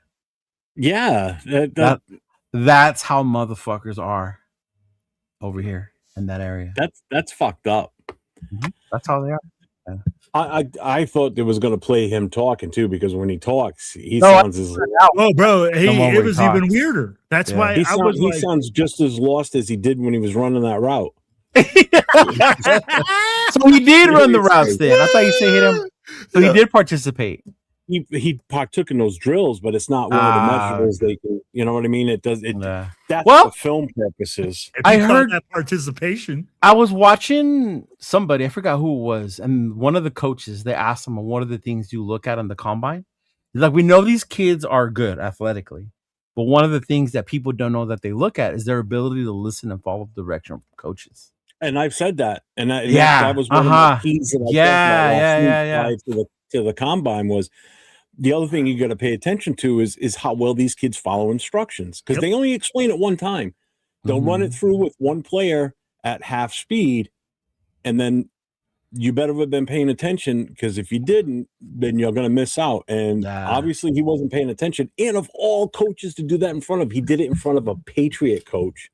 And who like if Belichick was still in the NFL and that was one of his coaches there, and they got back to him saying, this kid's good, but this is the issue with them, because that's going to go all over. That all the other scouts are going to talk about this. Yeah, that's going to, and the guy that was talking on there that did the split screen with him, that's exactly what's going to happen. He's going to drop because of that. I guarantee he drops because of that.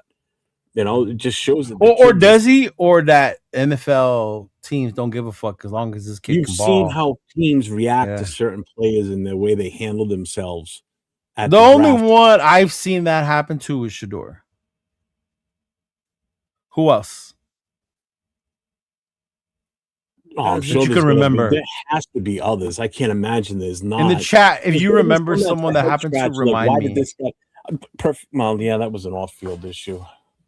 Oh, what are you talking about? Jalen Carter? That was off-field issue. Yeah, that was off-field issue. And that was a murder fucking... Somebody died on that accident, right? Yeah. On that racing accident? Yeah. It was a car race. Yeah, it was a car race. Was there a death involved in that one? Yeah, one of the people in the car died. Yeah. Oh, I did that. I don't remember that. Yeah. Mm-hmm. Like He you took some progress. practice. I keep seeing people put that in the chat. What does that mean? Sergeant Raider. Leo, No I taught idea. you. What did you teach me today, Big Dog? I'm always up for learning new things. That's Eric. What's up, Eric? Oh, that's Eric. Oh, yeah. Yeah. Oh, Eric. So the reason I didn't know this, and I'm going to do a disclaimer, not a disclaimer, but let it know. I don't know any wrestling thing that's not WWE. If it's before they came to WWF, I don't know because I didn't care about that. I didn't watch them. Like, so that's why when he asked me who their first manager was, I said Mr. Fuji. But they must have been in another wrestling thing, and their first manager was some other guy that I had never heard of. But shout out to Demolition. They just made the WWE Hall of Fame finally, Jeff. I don't know. Oh, no shit, really? Yes, they did. Oh, yeah. Two? Axe and Smash. They didn't say anything about Crush. So Axe and Smash. Yeah. The girl died. There you go. So I knew somebody died. Yeah. But yeah, bro, I don't really like. I didn't know any. I didn't even know WCW until they started the Monday Night Wars. Yeah. Really? Yeah, I never followed it. I only followed WWF. Even when the Monday Night Wars started, I used to argue because we were on the ship at the time. I would fight or argue with the dudes on the ship about which one to watch. I was like, I ain't watching that Nitro shit. I'm watching Raw. I'm not surprised Crush didn't get in because he kind of came in late. Yeah, he came in later. Yeah, because he was Atom Bomb first, and then they moved him to Kona Crush, and then he joined them. Yeah, WCW in its heyday before the whole war thing started, they used to have some great pay-per-views, dude. They used to have it set up where they had 2 rings side by side. It would be one big massive battle royal in 2 rings. That's where I tell people that's and their ramps. They you know, like how the steal a lot from them. Well, you know how WWE has their ramps, how they come down to the ground level, and then you got to climb into the ring. They used to do the ramp straight out, and they would come straight out to the ring, and then you would just step over. Like that's how they would do like some of their big, massive battle royals. Because that's where the idea for War Games comes from. Because I used to tell Noah, I was telling Noah how they have the 2 rings, and then they come in one by one, but eventually all of them are in the ring and in 2 rings inside a fucking cage. Early 90s when I used to watch WCW all the time too. I remember watching the original NWA. Where it'd be in a TV studio and half of it was all black, you couldn't see, and it was all the local old ladies sitting in the front seat to watch Ric Flair. Yeah, it's great. Yeah, I was never really into that part. Natron Means, I remember Natron Means. Natron Means is another great name too. Oh, so that's Eric. Okay. Yeah, he changed his name again. Sergeant Raider. Did you? I don't know if I asked you this. Did you see that movie Iron Claw? Yeah, I did. That's what I told you. I didn't know that one of the legs was a prosthetic leg that he was wrestling in. Yeah, Kerry. My brother actually said he got emotional when he saw it. My brother was a big fan of the Texas Tornado. Yeah. Oh, the whole family was amazing. Yeah, my brother was a big fan of him. David's still alive. I think he lives in Hawaii now. Kerry Von Erich. It was sad when you see that he just wanted to leave to be with his brothers. Yeah. I was like, damn, bro, it was crazy. 4th and Inches. Oh, Natron Means was a beast. That was the year the Chargers actually made the Super Bowl before they got blown out by the 49ers. Yeah. With Natron. We have a shit ton of banners made up for tonight, but we kind of been winging it. I tried like Jeremiah Love stood off, Sonny Styles stood out. That sucks. What Sonny happened Styles with was amazing. He was amazing this weekend. Jacob Rodriguez, obviously, also as well. Yeah, I didn't hear much about Cooper and Surratt. I will tell you this: I paid more attention this year to the defensive linemen and linebackers than usual because of us making that change. I wanted to see more of what these guys had. I'm glad I did, especially the linebackers, because my God, there's some talent there. And I was on with Jay, but we were kind of talking about other stuff while the combine was on. I had it on, but on the skill positions, I wasn't really like fully paying attention to it. Sunday, I was attentive to the offensive linemen. So I saw more majority of the offensive line stuff and the linebackers and the D tackles than anything. So Yeah, no, I was at the I don't movies. really know how those wide receivers did. I was watching Scream 7. I'll just catch the highlights later. I will. You know what? One thing I will tell you, because it was on when the linebackers were on, the tight ends. If we needed a tight end, King from Oregon. Yeah, if we needed a tight end, there's a couple really good ones in this group, boy. Athletic too, like a super athletic, fast too. Like I'm talking built like Vernon Davis. I forget the kid's name too. What school he was from? Vernon Davis was a combine fucking warrior. He was one that just fucking this guy's destroyed jacked. the He's cut, like he's in like wicked physical specimen type shape. Yeah, you know. And even when they were running when they were doing the pass routes where they have to keep turning as the ball's getting thrown to them, I mean, literally running on the line, like didn't even sway off of it or nothing. So there was some decent tight ends. The team needs a tight end out there, boy. There's a couple really good ones in this one.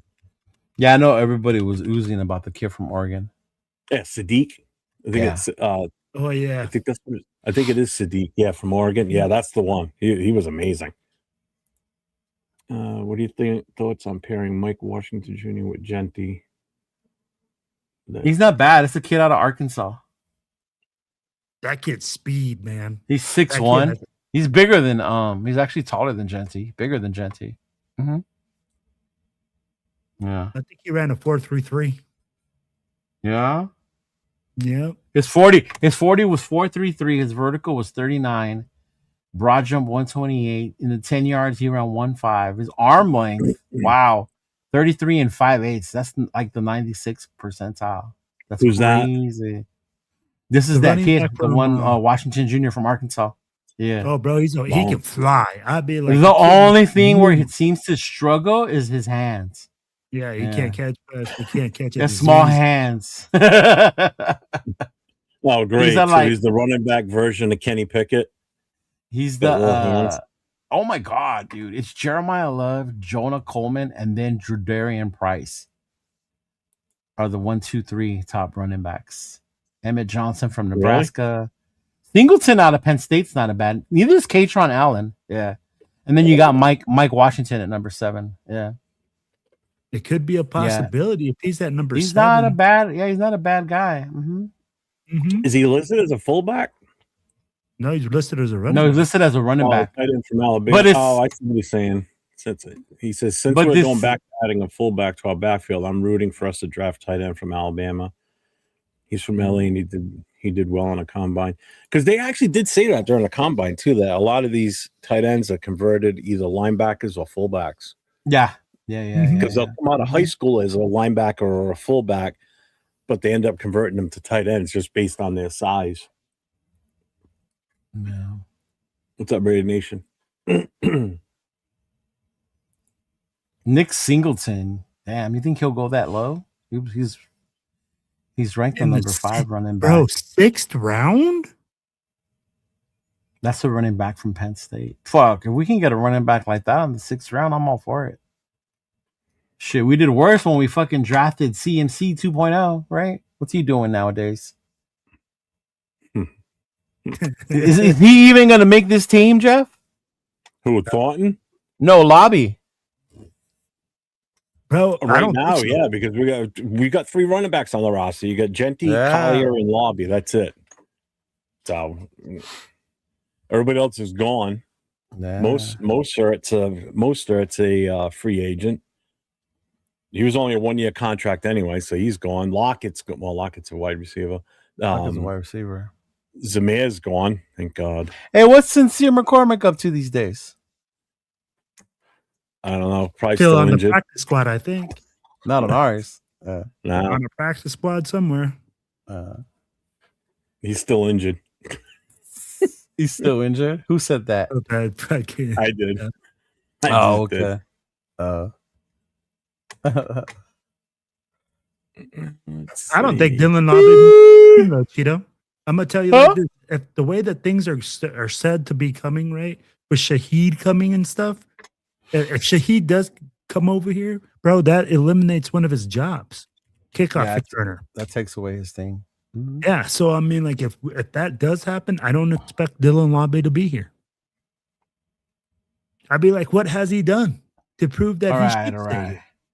Okay, Josh Cuevas. He's 6'3", 245 out of Alabama from LA. Okay, all right.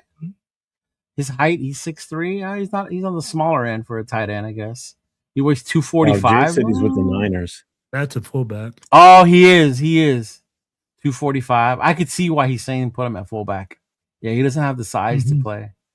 4'6'5" though. That's not bad though for a fucking. Yeah. You don't want him too tall, though. You don't want a fullback to be No, 6'3" is not bad. I mean, we're gonna Yeah. any fullback we get is gonna be bigger than our wide receiver, unless we go to the lollipop land and get our fullback. Like, come on now. Yeah.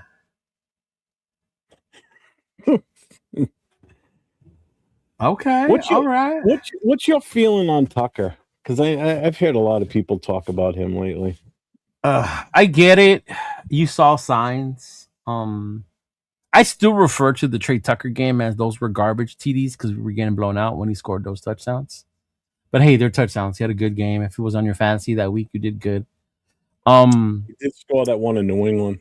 Yeah, he just scored the one in New England. You know what? You always hear Raider fans that he was running down the field wide open a lot. I don't ever remember seeing that so much in the War Room's film breakdown. Right? Like I never really heard them say like, "Hey, Tucker was always wide open," you know. But honestly, I think this is a make it break it year for Tucker. If he doesn't, fully get the most out of a Kubiak system, then I think the Raiders move on. It'll be time for the Raiders to move on from him. Yeah, I agree. I And mean, if like, Tucker was wide open, he wasn't getting the ball because Gino was getting his ass whooped back there. Right. And Tucker's still not a number one. True wide receiver. Yeah. Dude, he's not even a number 2. Let's be honest. Yeah. And with Chido, you hit the nail on the head. Bro, if we get Tucker, we're looking at a slot guy. He's a slot guy. That's what he is. He excelled last year. He did very well for himself in a very bad offense. Yeah. And to Jeff's credit about depth, Tucker was forced to play on the outside because we don't have depth at the wide receiver position. And on this team, that's what we need. Yeah. Well, and here's the thing too, and this is why this proves he's not a number one. Because what did we talk about earlier on? We were talking about Shaheed, right? And how we said he's a better version of Tucker, and we've already said Shaheed's not a number 1 wide receiver. So anybody that's thinking that Tucker's a number 1 or our top wide receiver, if Shaheed comes over here, Shaheed's not even that number 1 top wide receiver for us. He's a change of pace wide receiver, just like Tucker is. So we don't even have a close to an assembly of a number 1 wide receiver in this roster. We got a number 1 passing option or receiver option, and that's Brock. Ooh, Ernest, I would love to see Malachi Fields. Like, if people think we took a chance on Thornton because of his size, right? If we take a chance on Malachi, he's more of a true wide receiver than Thornton is. Yeah. Malachi is more of a true wide receiver than Thornton is. Thornton legit is a project. Yeah. Oregon Dylan. Oh, he's talking about the white guy. In the draft ball. I don't know, man. We got enough milk on the other side of the defense. Man. We bro. That kid could fly. Milk check. Yeah. Well, he said his 40 was a 4.3. Yeah, I'm telling you, bro. So many dudes were running under 4.4. It's crazy. Yeah. Fastest draft ever. These dudes are getting faster. And I know Bo's fast or 40's never been on record or clocked, right? Yeah. It's the legend, right? The legend of Bo's are under 4.2, right? 4.1. 4.1. 4.1. Yeah, 4.1 something. Yeah. That's the legend. And he walked right outside the building. And then he took off. Cool Tab says McCormick went to the Vikings. Oh, okay. Yeah. Yeah, but that's the problem, though. I'd rather have Jacoby. I'd rather have Fields. Thornton got drafted. Like, are you already gonna throw away the bathwater on Thornton? He was a 4th round pick. Yeah, man. And that's the hard part. Like, I think, bro, Kubiak has a lot of questions that he has to answer before we even look at the draft, right? Look at the free agency. Hey, do you see potential in these guys? Do they and fit your system? I'm gonna ask you guys something because I see a lot of people bringing up the quarterback. Obviously, unless something happens, Jeff, don't lose it. And I'm not switching my I'm not saying position. nothing. I'm But good. obviously, Mendoza's getting draft number 1, and we're taking Mendoza. That's the obvious pick, right? If something changes, something changes. Until then, that's the pick. So then why are we looking to draft his backup in the same draft class? Like, what sense does it make to have a rookie quarterback, that's our future, and then in the same draft, and Jeff already complained we don't have enough picks, waste one, in my opinion, to get his backup? That's what I don't understand about people say we should take 2 quarterbacks this draft. Okay. And this is what I think might be the answer to your question, is if we don't bring in a veteran quarterback as a bridge and we cut Gino, then that leaves us Mendoza and AOC 12. So that leaves us just 2. That means we have to either bring in a bum free agent quarterback, or we do have to take one in the draft, which means the Raiders are known AOC will for. Correct, which means AOC will start the season at this point, unless Mendoza comes in and blows it open in the training camps and the preseason games. The way Carr did in that Seahawk game. It's possible. Yeah. It definitely is. There's no two ways about it. If he's that talented, he should. Let's put it that way. If he's as good as everybody's claiming he is, then there should be no questions why he's not starting then. Okay. Right. But if he doesn't, then that means we have to go into the fact that it's going to be AOC 12 starting, and Mendoza would be the backup, and the other guy would be our third as our emergency quarterback. Because you got to go in with 3 quarterbacks. You can't just go in with 2. No, you got to have that emergency guy. Yeah, you have to. I would rather have a seasoned veteran back there with those, with AOC 12, Mendoza, and those 2. I'd rather have a veteran QB. I don't want to trust 2 rookies on this roster with AOC 12 as your starter to start off. Yeah, I think that's why I'm not for it. Number 1. Yeah. Next year, oh hell yeah, grab a quarterback. We should be drafting one every year. I'm telling you, there's 2 positions I've vehemently say that we need to draft every year, regardless, and that's a quarterback and a left tackle. No questions asked. Should always have another one in the pipeline for a quarterback, and definitely for the left tackle. Chido, I'll answer this question this way. Kyler Murray, I know. We have been so bad at drafting, I think, right? That we have just this track record of having shitty drafts and not having players that pan out. That people are just generally saying, shoot as many bullets as you can and eventually you'll hit something, right? They're like, oh, because do people not realize bullets aren't cheap though? Like bullets aren't cheap, y'all. But here's the thing, and I think another reason I know is for a fact they're not. And we've all talked about it. Fernando Mendoza in another draft or in another situation, would he be the consensus number 1? No, we're not starting that talk. Right? I didn't bring it up but I'd be like, no, but you talk, we all talked about it in the past. So there's that insecurity part. People have insecurity, so they want to take as many bullets as they can. You can't though. If you're drafting this guy number 1, there should be there's no doubt about it. Exactly. So then don't give me the insecurity part. So we're drafting one just in case. Hey, I get what you're saying. I understand. I'm just telling you. You might have drafted Jalen Monroe, but who was there? They had Gino and Darnold. Kubiak had Gino. He sent Gino away. No, did he? Did he send Gino away when Kubiak got there? Ja would know. I don't know if he got to play with Gino. But anyway, he had Darnold. Yeah. Kubiak, Jalen. Wait, Kubiak hasn't drafted anyone. That's what I'm saying. And it wasn't Coop, because you're talking about Coop just being offensive coordinator. Yeah. That was McDonald and their fucking general manager. Yeah.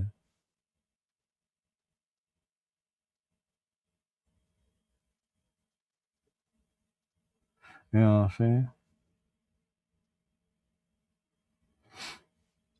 That's not true. Every player does not earn their spot. The Raiders have been known for giving away fucking scholarships, bro. Brandon fucking Parker. Damn. He went there. Right? Dylan Parham. Oh, so did you listen to the thing with Max and Rob? Totally off subject, but this reminded me. Did you hear the Jerry Tillery story? Yeah, I did. Oh my God. Yeah. Yes. Give it to me. Give it to And me. the sad part, bro, Tillery went to Notre Dame, Jeff. I don't know if you knew that. No, I didn't. Yes, he went to Notre Dame, bro. Oh man. Tillery always held a grudge, bro. Never knew how to let go. Never knew how to let go. Because they were talking about how that Rams game, and I think the reason I wanted Jeff to hear it was because Jeff always tells me, tell me a game where Max made a difference. So in that Rams game, basically Max had ended the game because he sacked Baker. Yeah. But then Tillery, remember, fucking kicked the ball out of Baker's hand. They got a new first down. Clock stop. History. Baker drove them down the field, revitalized his career. Yeah.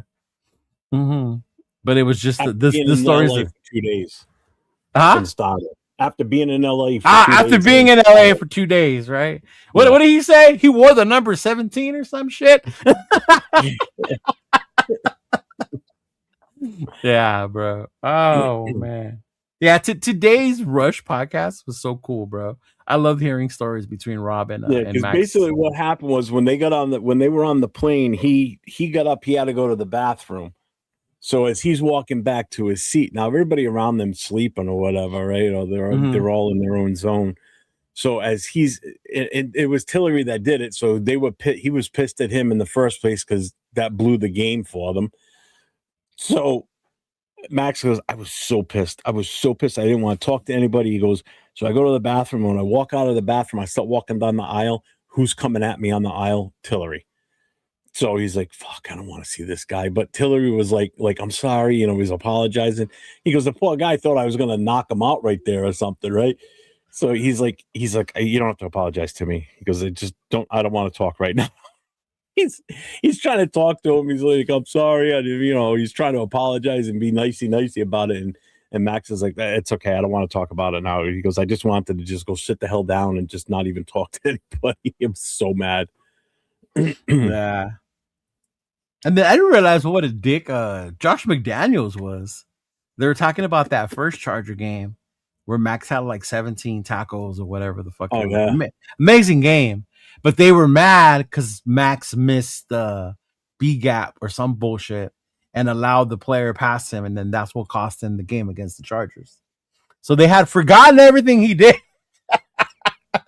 And they focused on that one moment and they wanted fucking Rob Ryan to get into Max's ass about that. Yeah. Yep. There you go. Brandon Faison, another lifelong Raiders scholarship. Mm-hmm. Yeah.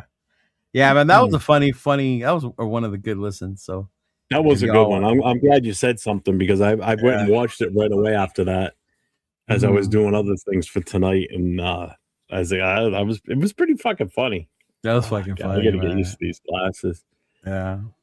Got my new glasses now. I don't look at I like these better than the other ones. That's for damn sure. There you go. See, that's what he said. Brady said, Logan Paul's a bitch. Just say he's a bitch. That's what he was telling Gronk. Oh, man. Look stylish there, Jeff. Those are the old ones. That's what I'm saying. Those look stylish. Brandon Faison. Is this the one? Okay, I found it, Jeff. I got it. I'll send it to you right now. With Lemon, the way he's talking. Oh, the one that he's talking? Yeah. And maybe I've gotten used to it because I've had high schoolers that I've worked with, and they talk and their demeanor is the same. Yeah. And you might be right because I'm just telling you, like, for me, like, if I see that, God, even his face. I'm asking questions. Yeah, because his eyes were like, bro, his eyes were going all over the place during the interview. So it's kind of weird. All right, here we go. You got it? Okay. Sure. I'm gonna go Jake Jettis. I'm gonna go Jamar Chase. I'm gonna go JSN. Oh, that's a tough one. I'm gonna go 3 for you for sure. I'm gonna go Jake Jettis. I'm gonna go Jamar Chase. I'm gonna go JSN. Like, Oh, that's a The Ben tough Stiller one. one right there. yes, yes, Yeah. yes. I'm gonna go Jake Jettis. I'm gonna go. Yeah. I'm gonna go. Makai, who's one NFL player you model your game after or look up to? I probably say Amon-Ra St. Brown. You know, type of grit he plays with. You know, type of way he can have a positive impact. You know, on the team without the ball in his hands. Makai, who's one? You on me? See, and to me, that's crazy. To me, that's normal. That is not normal, Cheeto. For these It's probably youngsters, normal yes. for the kids out there. Yes. That's what I'm telling you. Over here in SoCal, in that area, that's normal, bro. Ah. 3 to 5 years as a Raider player is lifelong if they suck. And they Nowadays, right? Nowadays it is, yeah. Shit. Yeah, nowadays it is. Jesus. Oh yeah, they're definitely bringing their generation into it. Jesus Christ, he's from Oh, the man. projects. That's where they move. Talk about making fun of people because they're short. Oh my god, I made fun of my girlfriend this weekend at the movie theater. We're watching the movie Scream 7, right? Mm-hmm. And you guys know the story: Ghostface, Nev Campbell, all that shit, right? Yeah. So there's a scene in the movie, and I'm not going to spoil it, where they shoot the guy, and the mom tells him, shoot him in the head, make sure he's dead. Always shoot him in the head. And then I tell my girlfriend, because I always joke around with her about her being gangster. I'm like, is that what you do, baby? You shoot him in the head. She goes, yeah. I shoot him in the leg first, and then in the head. And then I look at her, you shoot him in the head so you can reach. That way you don't got to aim up, huh? She looked at me like, this motherfucker. I'm like, okay, I get it. You can shoot here. You don't have to go like this. Like, okay. Oh, all right. shit. Fucking Cheeto. I thought that shit was hilarious, bro. Hey, for real, football players can smoke weed. Yes, they can. Yes, they can. Yeah. It's not that. I'd be like, he didn't even look stoned. It's just a weird interview to me. Yeah. Yeah, it was just that's just the way it is, man. It was crazy. Yeah. Yeah, I thought when I saw it about him, I was like, man, people are tripping about this dude. Mm-hmm. Yeah, because I saw the talking video the other day, I was like, what the hell? Yeah. Like, this is crazy. All I can say is I'm proud of my Raider group because not one person made fun of Encarnacion.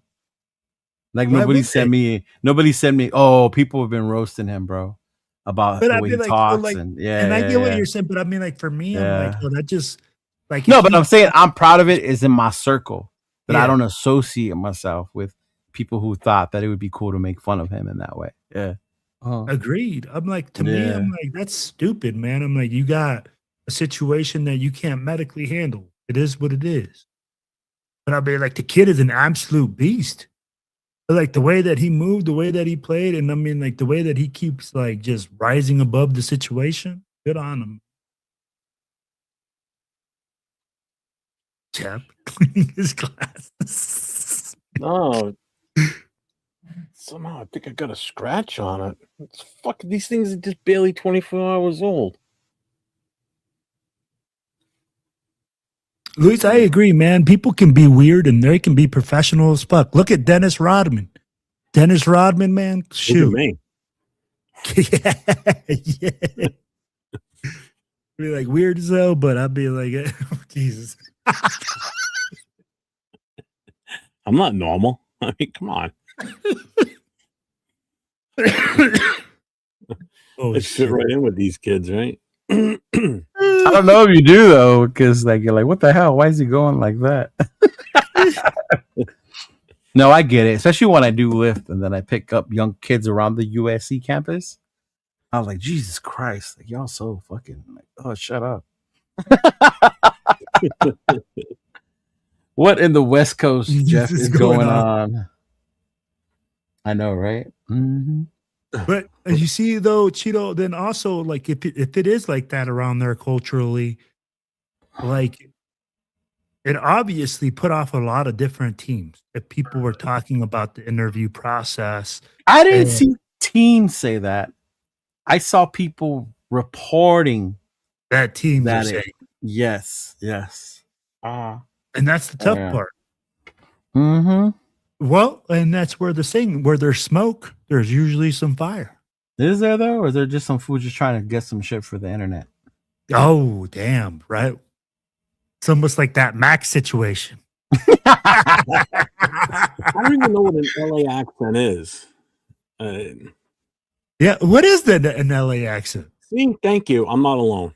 I say, dude. I mean, like if that. That's people not say, an LA accent. When I hear I say the accent, word, like somebody people says, say "Oh, the it's, word. you know, It's kind of like, I mean, it's kind of like you have that East Coast shit. Like when we tell you to say certain words, just to say them. Like you have that about the way you talk, right? We don't talk that way. Yeah. So when we're here and we're amongst, I guess, each other, because you don't talk normal out there. We talk our slang to what LV is talking about. Our slang comes up, like it's put it around my peoples. We don't say LA, right? We say LA. We don't say Anaheim. We say Anaheim with an N. I don't know why. That's just the way we say it. Yeah. There's just the way we talk because we're from here. It's just a little different. Listen to Nipsey. When are these fools gonna listen to Nipsey Hussle, bro?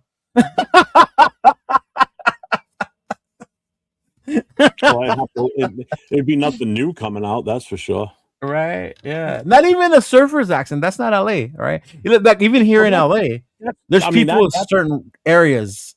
Yeah, the valley has a different because you know, growing up at the time frame I did and being out there during the 80s, that's how it was out there. Yeah, you know, that's what I heard out there. I heard that California accent. You know, like if you ever watch Saturday Night Live when they do the Californians, you know, the way they talk, that's what I remember from my time being out in California those 2 years. You know. Yeah, and then I think people take what they see on TV. Totally. Yeah, you know, like people see what they see on TV, and they think you all talk that way. You know. So I don't think it's a California. It's definitely an LA accent. What you're talking about? But even California is different. I'm down in San Diego area, like El Cajon, and that's what I'm saying. It's different. San Diego's a military town, so you have people from a bunch of different areas mixed in. LA is its own animal. The Central Cali, they talk a certain way. That's Gravy in them, right? They talk differently. And then you got the Bay, and then you got Northern Cali, the Bay Area. The area, like they're completely different, right? That's what California sounds like too. Yeah. There you go. See, he's so right. Yeah. No, we don't talk like Pauly Shore. See that shit you see in the movies. Yeah. Like you don't see me walking around like, hey, what up, I'm here to talk about the Raiders, like, right? Because that's how you see me portrayed in movies. Like, fuck that put away. Have you ever seen the In Living Color skit when the lady's standing in front of the bank and all these guys dressed like, you know, yes. I want to shout out to my family. Go Raiders! Yeah. I absolutely love that one because he's like, oh, it's that bad. He goes, yeah, but how does he word it? I'm trying to remember it. I used to know that skit too by heart. Oh my god! Because he's so upset because they're so bad. You know, we're so bad and everything. He's like, well, I'm talking about the Raiders. You know, like, the Raiders. It's just fucking great. I think it was like during the riots and shit when they did that skit. She was supposed to be out. You know the comedian Gary Owen, right? Yeah, I know Gary Owen. Mm-hmm. Yeah, have you seen when he does the skit about how Raider fans are like when you say Raiders? The most Mexican thing you can say when you say say Raider. He does that whole skit. That's hilarious, dude. He is. Gary Owen was in the Navy, bro. Did you know that? I knew he was in the military. I didn't know. Yeah, Gary Owen was in the fucking Navy. Yeah. He was doing the last comic standing shit while he was on like his last stint. Yeah. Oh, really? Yeah. He's fucking hilarious, man. Yeah. Gary Owens. That motherfucker hilarious. The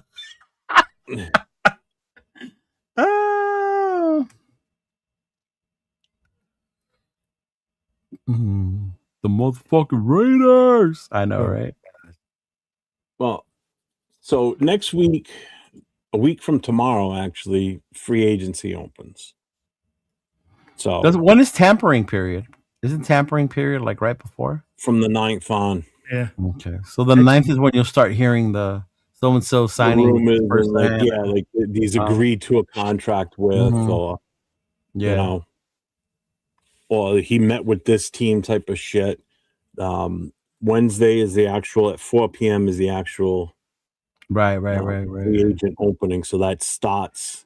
Oh, was the it? new- Was that it starts Matt the TV? 2026 fiscal year, basically. That starts the 2026 season. 2026 season. Yep. And then I think Coach was right. I think it was Mad TV, Jeff. I don't know if it was Living Color. I don't remember. It was one of those things, but yeah. You know what? It might have been Mad TV, actually. It might have now been I Mad think about it. TV. Yeah. Because none of the characters that were in that skit do I remember. I don't remember them in Living Color. No, so yeah, me it was either. Yeah. TV. Yeah. So next Wednesday is when it all starts. So, and I honestly think day one is going to be hot and heavy. I think there's going to be a lot of. Oh, always. A lot of every shit year. going on Well, that day. And then you know how the nation is. Once we start seeing one or two moves from other team, what the fuck are they doing? Right? What are we waiting for? What's going on? How come and then as soon as somebody gets signed, oh, what the fuck? I wanted that. Who the guy. fuck We is want that everybody. guy? Yeah. Oh, And then you're gonna go and look up, and he's like, you know, the 20th ranked wide receiver. Like, we should have had that guy. What? You know, I had him on my fantasy team last year. He killed it. Yeah, it was Mad TV. I found it. it was. That's what I thought. Yeah. It's depressing. Yeah, it's depressing being a Raider fan. And then we should show it. I'm gonna send it to you. and then after free agency, after it settles down for, you know, maybe after the first week or so, I think then we can really start digging deeper into what the draft is going to look like for us 100%. beyond that first pick. Yeah, You know? that's what we're gonna do on Monday when we start the new season of Football Raider podcast. We're gonna start into the free agency and see what's the scenario, the best scenario, the worst case scenario. You know, heading out of there. Yeah, and then right now, like to me, like Kyler Murray's gonna get added because he's gonna get reports are he's gonna get released from he's gonna get cut by Arizona. He's So getting released by Arizona. That's crazy. They're saying that they see no trade value in that yet, huh? because of the contract. You got, and I think to Jeff's point, that's what makes Max such a beautiful trade value person. Is because the contract you're inheriting. Also, you don't have to try and trade and sign this dude. The dude's already under contract, very favorable contract, right? So yeah. Mm-hmm. Well, and because part of his contract is they've got that option after 2027 season, they can walk away from him. Yeah. You know, so if he's there for the 2026 season and 2027 season, and say 2027 season was a complete bust for him, they can just walk away, and then they're not on. They don't take a cap hit, nothing. He's gone. Yeah. You know, and then now he's got to go and he's a free agent at that point. He's got to figure out what he's going to do. You know. Yeah. So. I think I don't think it's a huge mistake. I think it's the best thing we could fucking do is trading him away right now. Seriously. You know, he's at the highest value we're going to get for him. Take it while you can. I don't know if it's the highest. And I'll say the only reason I wouldn't say it's the highest going forward, it's the highest. It's because he's coming off an injury. So you still have to see how that physical comes back. And this time next year, he'll be coming off another injury, another surgery. Here we go, Jeff, going straight negative. Doomsday Raider. Doomsday Raider in full effect. Doom and gloom. Look, I'm not the only one that's saying this. There's many other people that say it. They just don't get on their show. And I wouldn't tie yourself to everyone that's saying it either, though. Because if I showed you some of the people who are saying it, you would be like, "Oh shit, I don't want to agree with him." I don't really care. It's still my thought process. That's how I still think. But I'm just saying, when you start saying many people, let's not start saying like all these many people are the cream of the crop either. Yeah, but when did they start talking about wanting to trade him? Just a few weeks ago, a couple months ago? How long have I been saying it? No, when everybody else had. Yeah, I've been on it for the last over a year already. So yeah, but I sent you the thing if you want to show it. Oh, which one? The Matt TV one. Yeah. Okay. Yeah. For those of you who have never seen it, this is what I'm supposed to sound like apparently when I come on live. Oh man. Hey, what up, 49er Reds? On my bad, dog. I gotta say what's up to you. Yeah. I can't even stand it right here. What's up? Excuse me, Lil Joker. This is no joke. These are serious times, and people are seriously concerned about this nation entering into a depression. All right, you're right, eh? But you know what? What? I think our nation is already in a depression, eh? Okay, you do. And why is that? Raider Nation, eh? It's the anymore. I can take it, right? Raiders. Trying to hold it, eh? Check her out. Trying to be a professional and stuff like that. Eh? Come on, let it out, eh? I'm gonna call you Jack in the Box, eh? Because on the outside you're all like a square and everything, but on the inside you want to come out and get all silly like that. Come on, you can't resist little Joker, eh? Oh, what? Let it out, eh? There it is, Halls. All right. I guess it's okay to have a laugh in these financially difficult times. Man, I know I do, sir. This is Janice McAllister signing off. Oh, hey, and Selma, hey, call me, baby. I love you.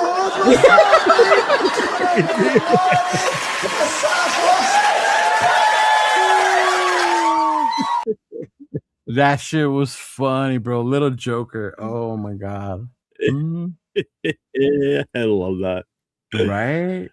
Oh man. That's a big look. Jeff, what do you think about Jeff Hansen's trade? Yep. Right. He said that's gonna be all of us when Kubiak brings us the Super Bowl. That's gonna be Mendoza, his third year here, and we're still rebuilding. Yeah.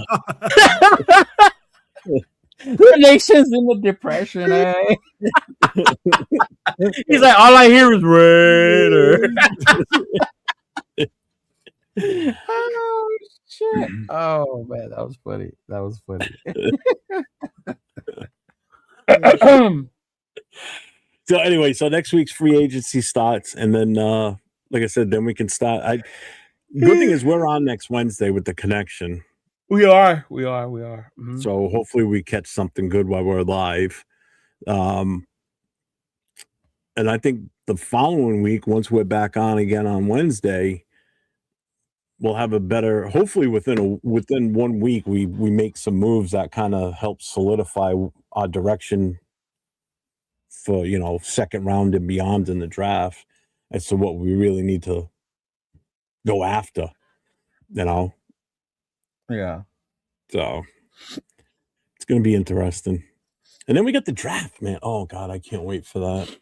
I'm so excited to go to that. I'm looking forward to it. You're getting all excited for what's going to take about 10 minutes. We pick, and then the other 32 teams. The other 310 minutes, you're going to be like, now what?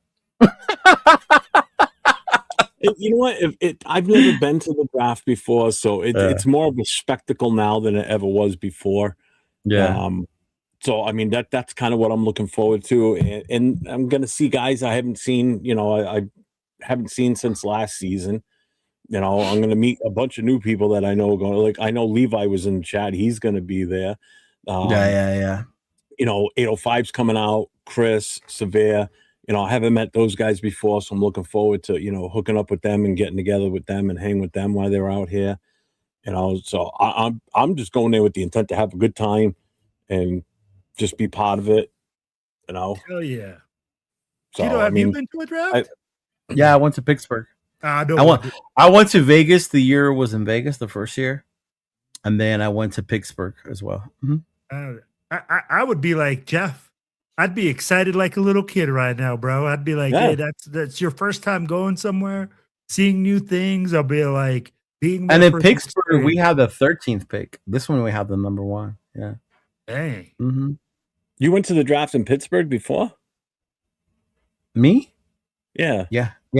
when we picked Brock Bowers. Was it in Pittsburgh before? No, not Pittsburgh, Detroit. My bad.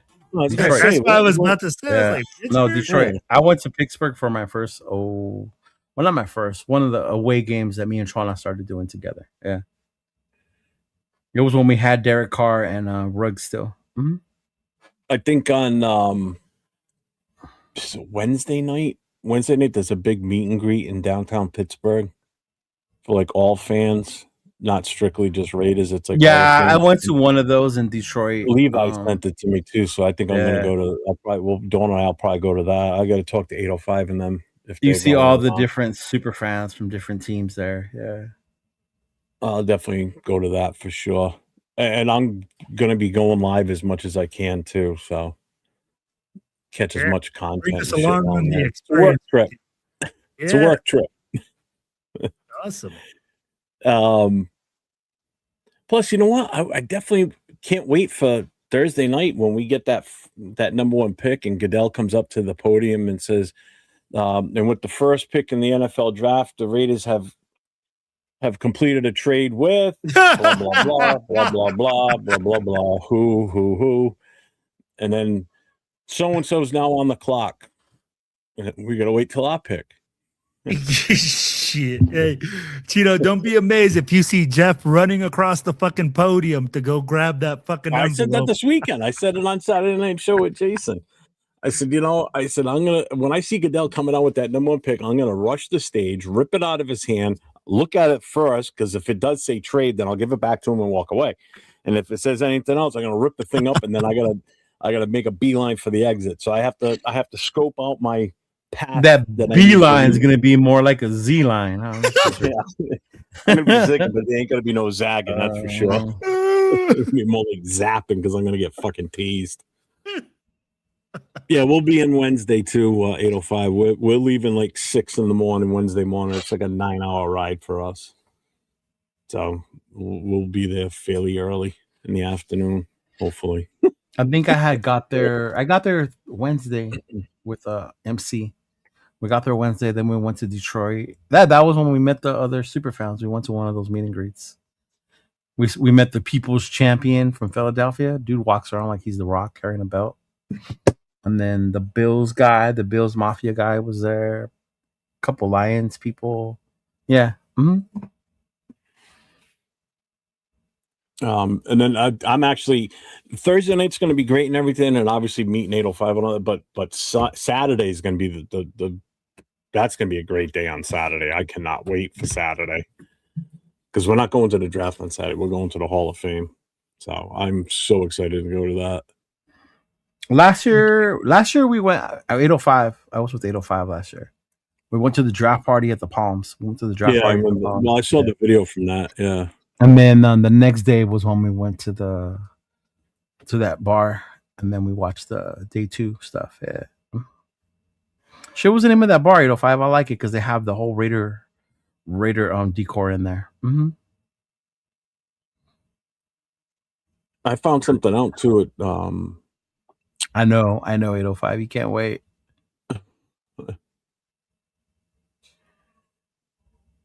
Oh, he loves the super fans. Oh, he loves them. I'll make sure I introduce him there. I'll bring them all over to him. Chris, come here. I'll say to them, hey, I need you to meet somebody. He's a huge fan of you guys. Come here.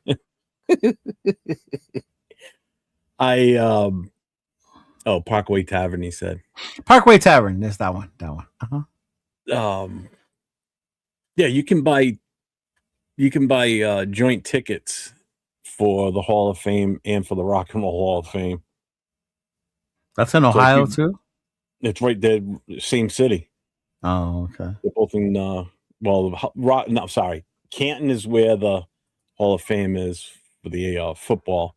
Rock and Roll Hall of Fame's in Cleveland, but it's right there. Chris would fly back home instantly, he said.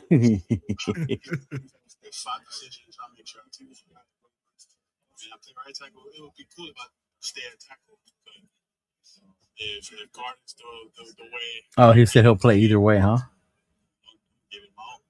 Francis Malgoa was asked if he's going to play offensive guard or tackle in the NFL. He said, "I'll play wherever the fuck they want to play me at." I'll tell you what, and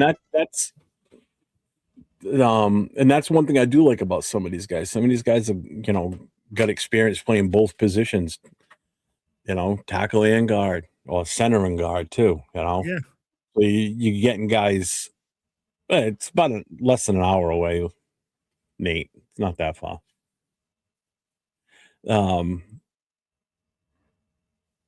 Guys that have experience doing this, where if it doesn't work out for them at one position for the, in the pros, we can swing them over to something different, Just don't do what we did with JPJ last year, because that was bullshit.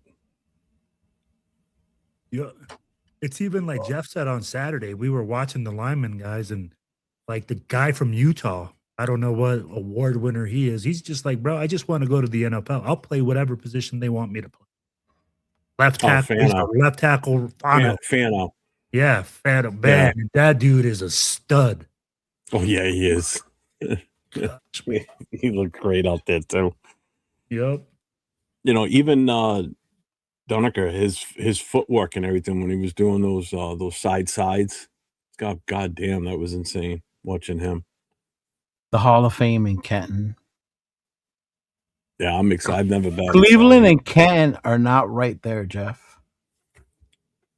I know. I just looked on the map. They're about an hour away. It's not that big of a deal.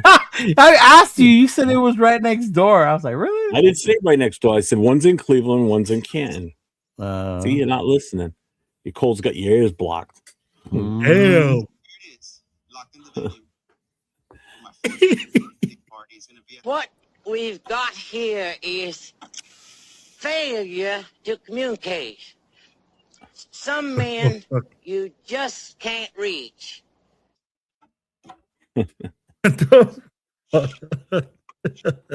Oh, I found a new website with all kinds of fun stuff on it. So I guess fun is a loose term, huh? Oh, for me it is.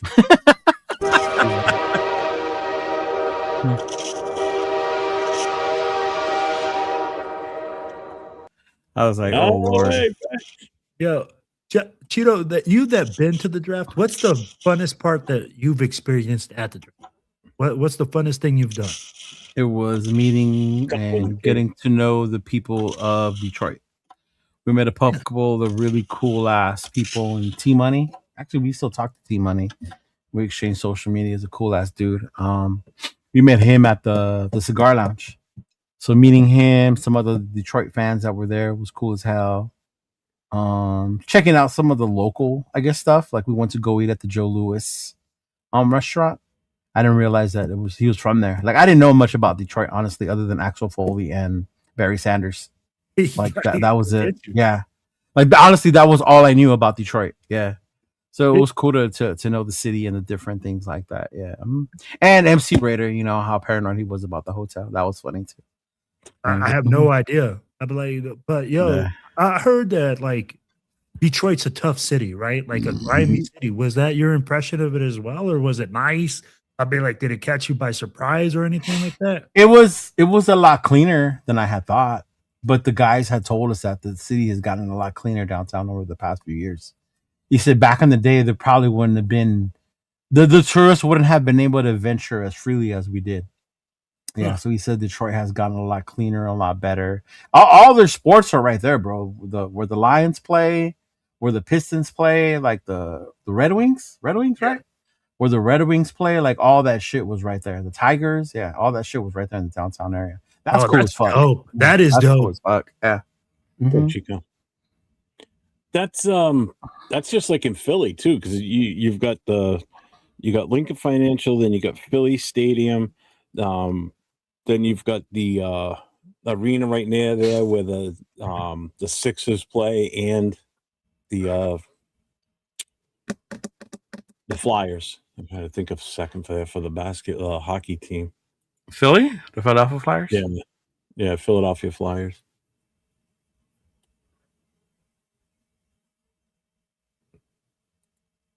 Who else is like that? There's another city that's like that too. No, Baltimore, but it's only baseball and they don't have basketball or hockey there. The two stadiums. He are like said side it used to be like that in Oakland. No. I said it was safe for people to venture around the city. Okay. What's up, Honestly, that's what I thought Detroit was going to be like, and it was far from it, if that makes sense. No, it does. It absolutely makes sense. Mm-hmm. Yeah.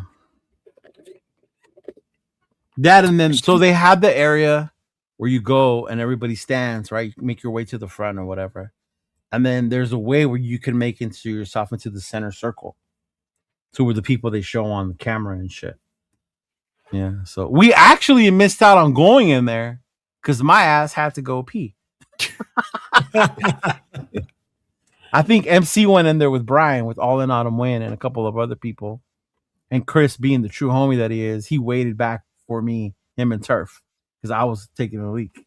And then when I came back, MC had went in there with Brian. Yeah. So because they keep it full. So people stand by the door. And they're like, okay, we need so many so-and-so team fans. And then they'll get them and then they'll go in so that part where the center circle is, that's how it's always full of fans. Mm-hmm. Yeah. Jeff is trying to figure it out. Good. Oh, Jeff. No, go ahead, bro. I know that you're trying to figure out how to get into the inner circle. Go ahead. Inner circle. Oh no, I already figured. Go ahead, you tell me, because I already heard. Unless it's different than what I found out. Well, Cheeto just said it. Well, you can buy, or I think, who was it? One of the people was the fan of the year. So the Raiders put him in there. And then there's certain fans that they get given to them from the Raider organization as well. Or you can buy your way in there as well. Mm-hmm. But they only stay for a little bit. Where did I look it up? I think I found it on NFL.com. It's not through the Raiders. It's like the VIP experience. Because what we had to do, we had to register for the draft tickets because they closed the area off. Detroit got so packed that if you didn't have a ticket, you scan, then you walk into that area. That shit got closed off after a while because it was too full. Yeah. So we got those free tickets and we walked in, and I had told Mario, like, hey, bro, what's this VIP thing? And he was like, oh, that's for the inner circle. I'm like, oh, but I wasn't going to pay that because it was already a lot for the flight and the hotel. Yeah. Is it NFL One Pass? Yeah, but there's like a VIP experience. Yeah. Yeah. Jeff's already. No, I've already. Dawn was in it long before me. She was in it before we went to Philly. Yeah, but if you wait over to where they let them in, like I told you, you'll wait. You probably won't. You can do that day 2 or maybe day 1, but wait later because people will start leaving. Like I said, it's a long fucking day. We didn't stand for all 32 picks. Once the Raiders drafted, I think we did like 2 or 3 more picks, and we said fuck that. We just ventured back out because we were damn near in the front when they announced it. Yeah. Mm-hmm. There was so many. I mean, fucking Eminem showed up because the Lions came out, and then Eminem came out with the Lions. Yeah. Mm-hmm. Yeah. Yeah, because they had even told us that if you don't having the ticket, the one pass didn't guarantee you in. You had to get scanned through the gate because there's a capacity. Yeah. Mm-hmm. Damn, but all this was outside. It was fun. Yeah. Well, because I heard another option is you basically just have to stand out. Because they walk around with cameras and they look for people to put into that spot. No, that's what I'm telling. That's where you do outside. You tell them when you stand out by the door. But if you're in the mix with everyone standing, yeah, no, yeah. Mm-hmm. And of course, on the outside too, they have other like little VIP areas with seats and shit like that. There are always areas that have VIP sitting, so you're not just standing there. Yeah. Basically, VIP means you can sit. Mm-hmm. That's what it means. It's your basically, sitting pass. Basically, bro. Yeah. Yeah, mm-hmm. Bro, I get it.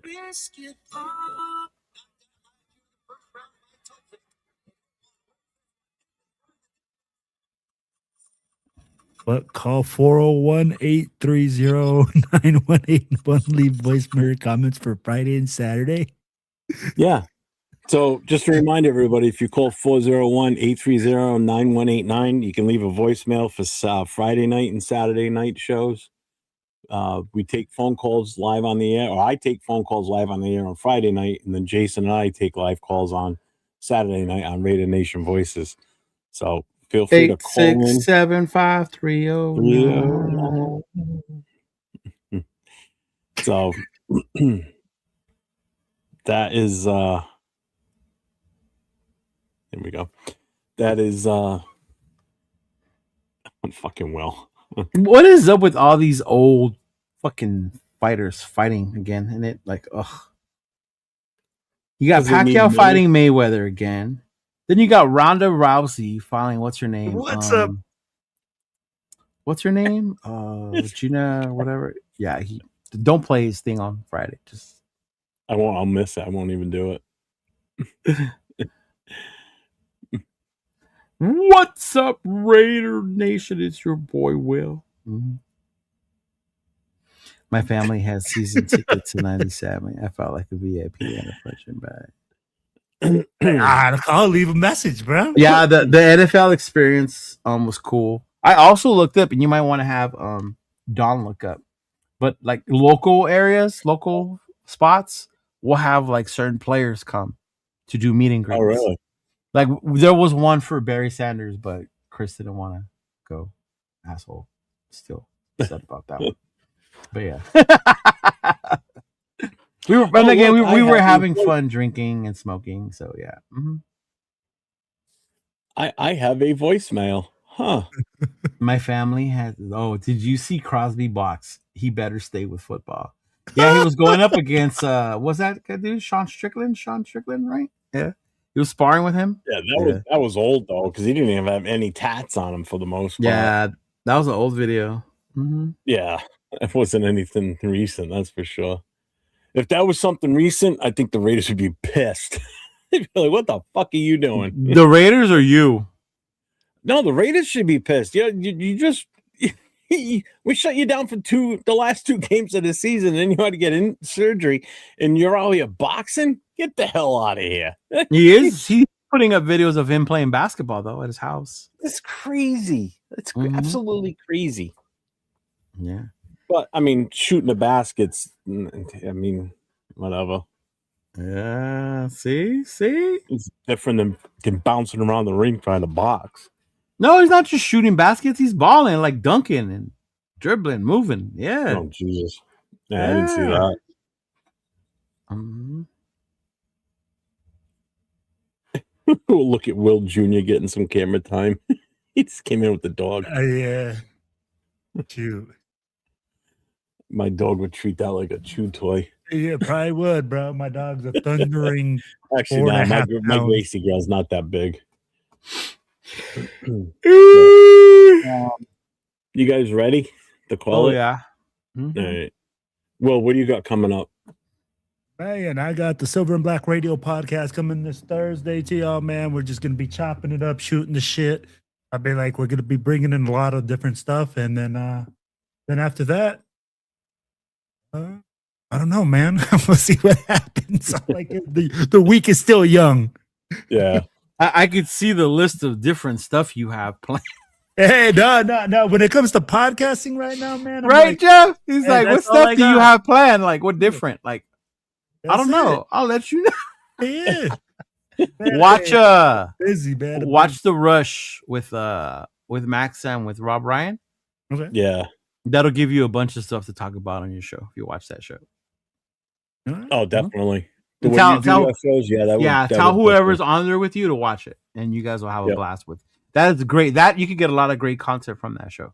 Mm-hmm. I will, man. Definitely. Will do. Yeah. Mm-hmm. Yeah. Like right now, man, I'm like I'm running around like a chicken with my head cut off because I'm freaking working 2 jobs. So I'm like, I'm just trying to make it happen, bro. Trying to make this money so that way I can go party with you guys. Go have some good times, bro, with the nation. Did you know that the 7 years Stetson Bennett was in college, that motherfucker never got his degree? Shut up. Really? Yeah. Later, John. Bro, how do you not get a degree in 7 years? But hey, he's a national champion.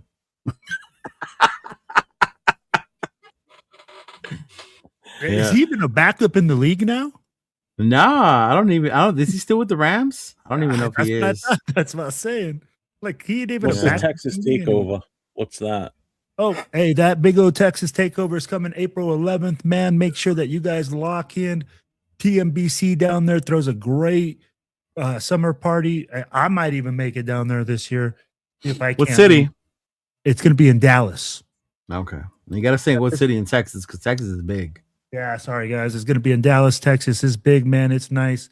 I'll get you guys some information because the flyers did get sent to me, but I just been super busy. Damn. Let me send it to you so you can promote it. You totally dropped the ball. My bad, bro. My bad, Cheeto. You know, so I love you, bro. My bad. But Cheeto made sure he got you on here. Make sure you send it to the world famous Chidolinus. He'll make sure to get shit done and get you promoted. Mansfield, South Dallas. That even matters, bro, because Dallas is so fucking big. Yeah. That's crazy. Yeah. Do you know how many Rhode Islands you can fit in Texas? A Good lot. God. Fuck. A lot. Crazy. You know how many Rhode Islands you can probably fit in Lake Tahoe? Oh, bro. Crazy. Oh, the Great Salt Lake? Later, Jay. Leo, what you got coming up? Tomorrow we got the connection. We got we got Raider Ben coming on with us, right? Yes, sir. Mm-hmm. So tomorrow night, Raider Connection, 10 o'clock Eastern, 7 o'clock Pacific. We are going to have a guest on with us. We're going to have Raider Ben on with us tomorrow night.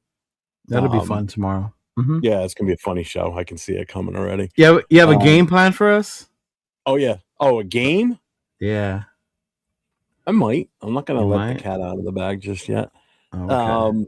And then Thursday night, I will be on with Nate on Raiders Coast to Coast, and we will have a special guest on with us also on Wednesday. We are going to have Mr. 805 on with us. You mean Thursday or Wednesday? You just said Wednesday. Sorry, Thursday. Thursday night. We're going to have. Oh, you're going to have 805 on? Yes. Nice. Oh, I might actually watch then. You got 805 on. We're going to. Yeah, bro. This guy just be popping off shots left and right. Hey, he knows that's not true. I'm in the chat always fucking with him. Yeah, he is. It's the cough medicine. Yeah, because he makes fun of Nate the whole time. Right. Thank you. I do. I love being on the chat side because I can make fun of the people talking. I always fuck with Nathaniel. Yeah, we're gonna have 805 on with us. We're gonna talk some combine stuff and what his take was on what he saw. So we're gonna we'll get a little analytical, I'm sure, with him on there, which is fine because. All right, y'all. We're gonna play a drinking game on Thursday. Every time 805 says, "Here's the thing," we're gonna drink. So stand by. My coffee will be gone in 3 minutes. All right. Here's the thing. Here's the thing. Shout out to my dude 805. He's cool as fuck. Friday night, I'll be on with the No Huddle, 9 o'clock Eastern, 6 o'clock Pacific. Phone number's right here. Call that number, leave a voicemail, or call live once I open the phone lines. And then Saturday night, Raider Nation Voices with myself and Jason First Downs, where we take your calls and we talk Raiders and Raiders exclusively on Saturday. So, and then you're back on Monday with the Poro podcast. Yeah, on Monday. Yeah. What time? Mm-hmm. At 7 o'clock. Mm-hmm.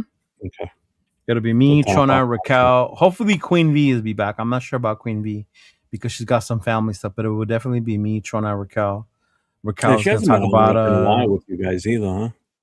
Well, it's been a while since we went on. I told them I wanted to take a break because there wasn't really much for us to talk about other than, you know, the usual bullshit rumors. And I do that enough with you guys. So, yeah. Mm-hmm. Well, that's what I like about the Friday and Saturday night. It's you know, people calling in and they don't get a chance to talk about shit. So they just go in and go for it. So you know what? I'm going to call in and I'm going to talk about why we need to bring in Derek Carr. Ooh, because we are Derek Carr. Just remember when you call in, I know who's calling. All right. I got 2 phones, bro. What are you talking about? I got a bat phone. Damn. You got a bat phone? I got a bat phone. Yes, I got a bat phone. Did you not see the video of Chido earlier in his earlier interview, bro? Of course, I'm be like, I am Job. I am Job. All right, everybody. We be out of here tonight. Oh, wait a minute. What's he say, James? Oh, nice. Thank you, James. Raider fan, and he watches y'all, but he don't type. I used to go to games in Vegas with my dad in my Seahawks jersey, and the fan base was so cool. Well, thank you. Thank you. Hey, appreciate you, James. Shout out to you, big dog. Appreciate you, brother. Thank you. Don't let these other fools talk shit to you about how that shit wouldn't happen in Oakland, because it used to happen in Oakland too. Yep, exactly. Yeah. Nah, the bat phone. Nah, bat phone. Well, James went Friday night. If you're a Seahawks fan, you want to call in Friday night, man. Check my show out and call in. I talk all NFL teams. Anybody wants to come in and talk about their team, they're more than welcome to on a Friday. So keep that in mind. Yes, sir. All right, everybody. We are out of here until next week, and actually till tomorrow night for Leo and I. Everybody stay safe. Go Raiders. Raiders!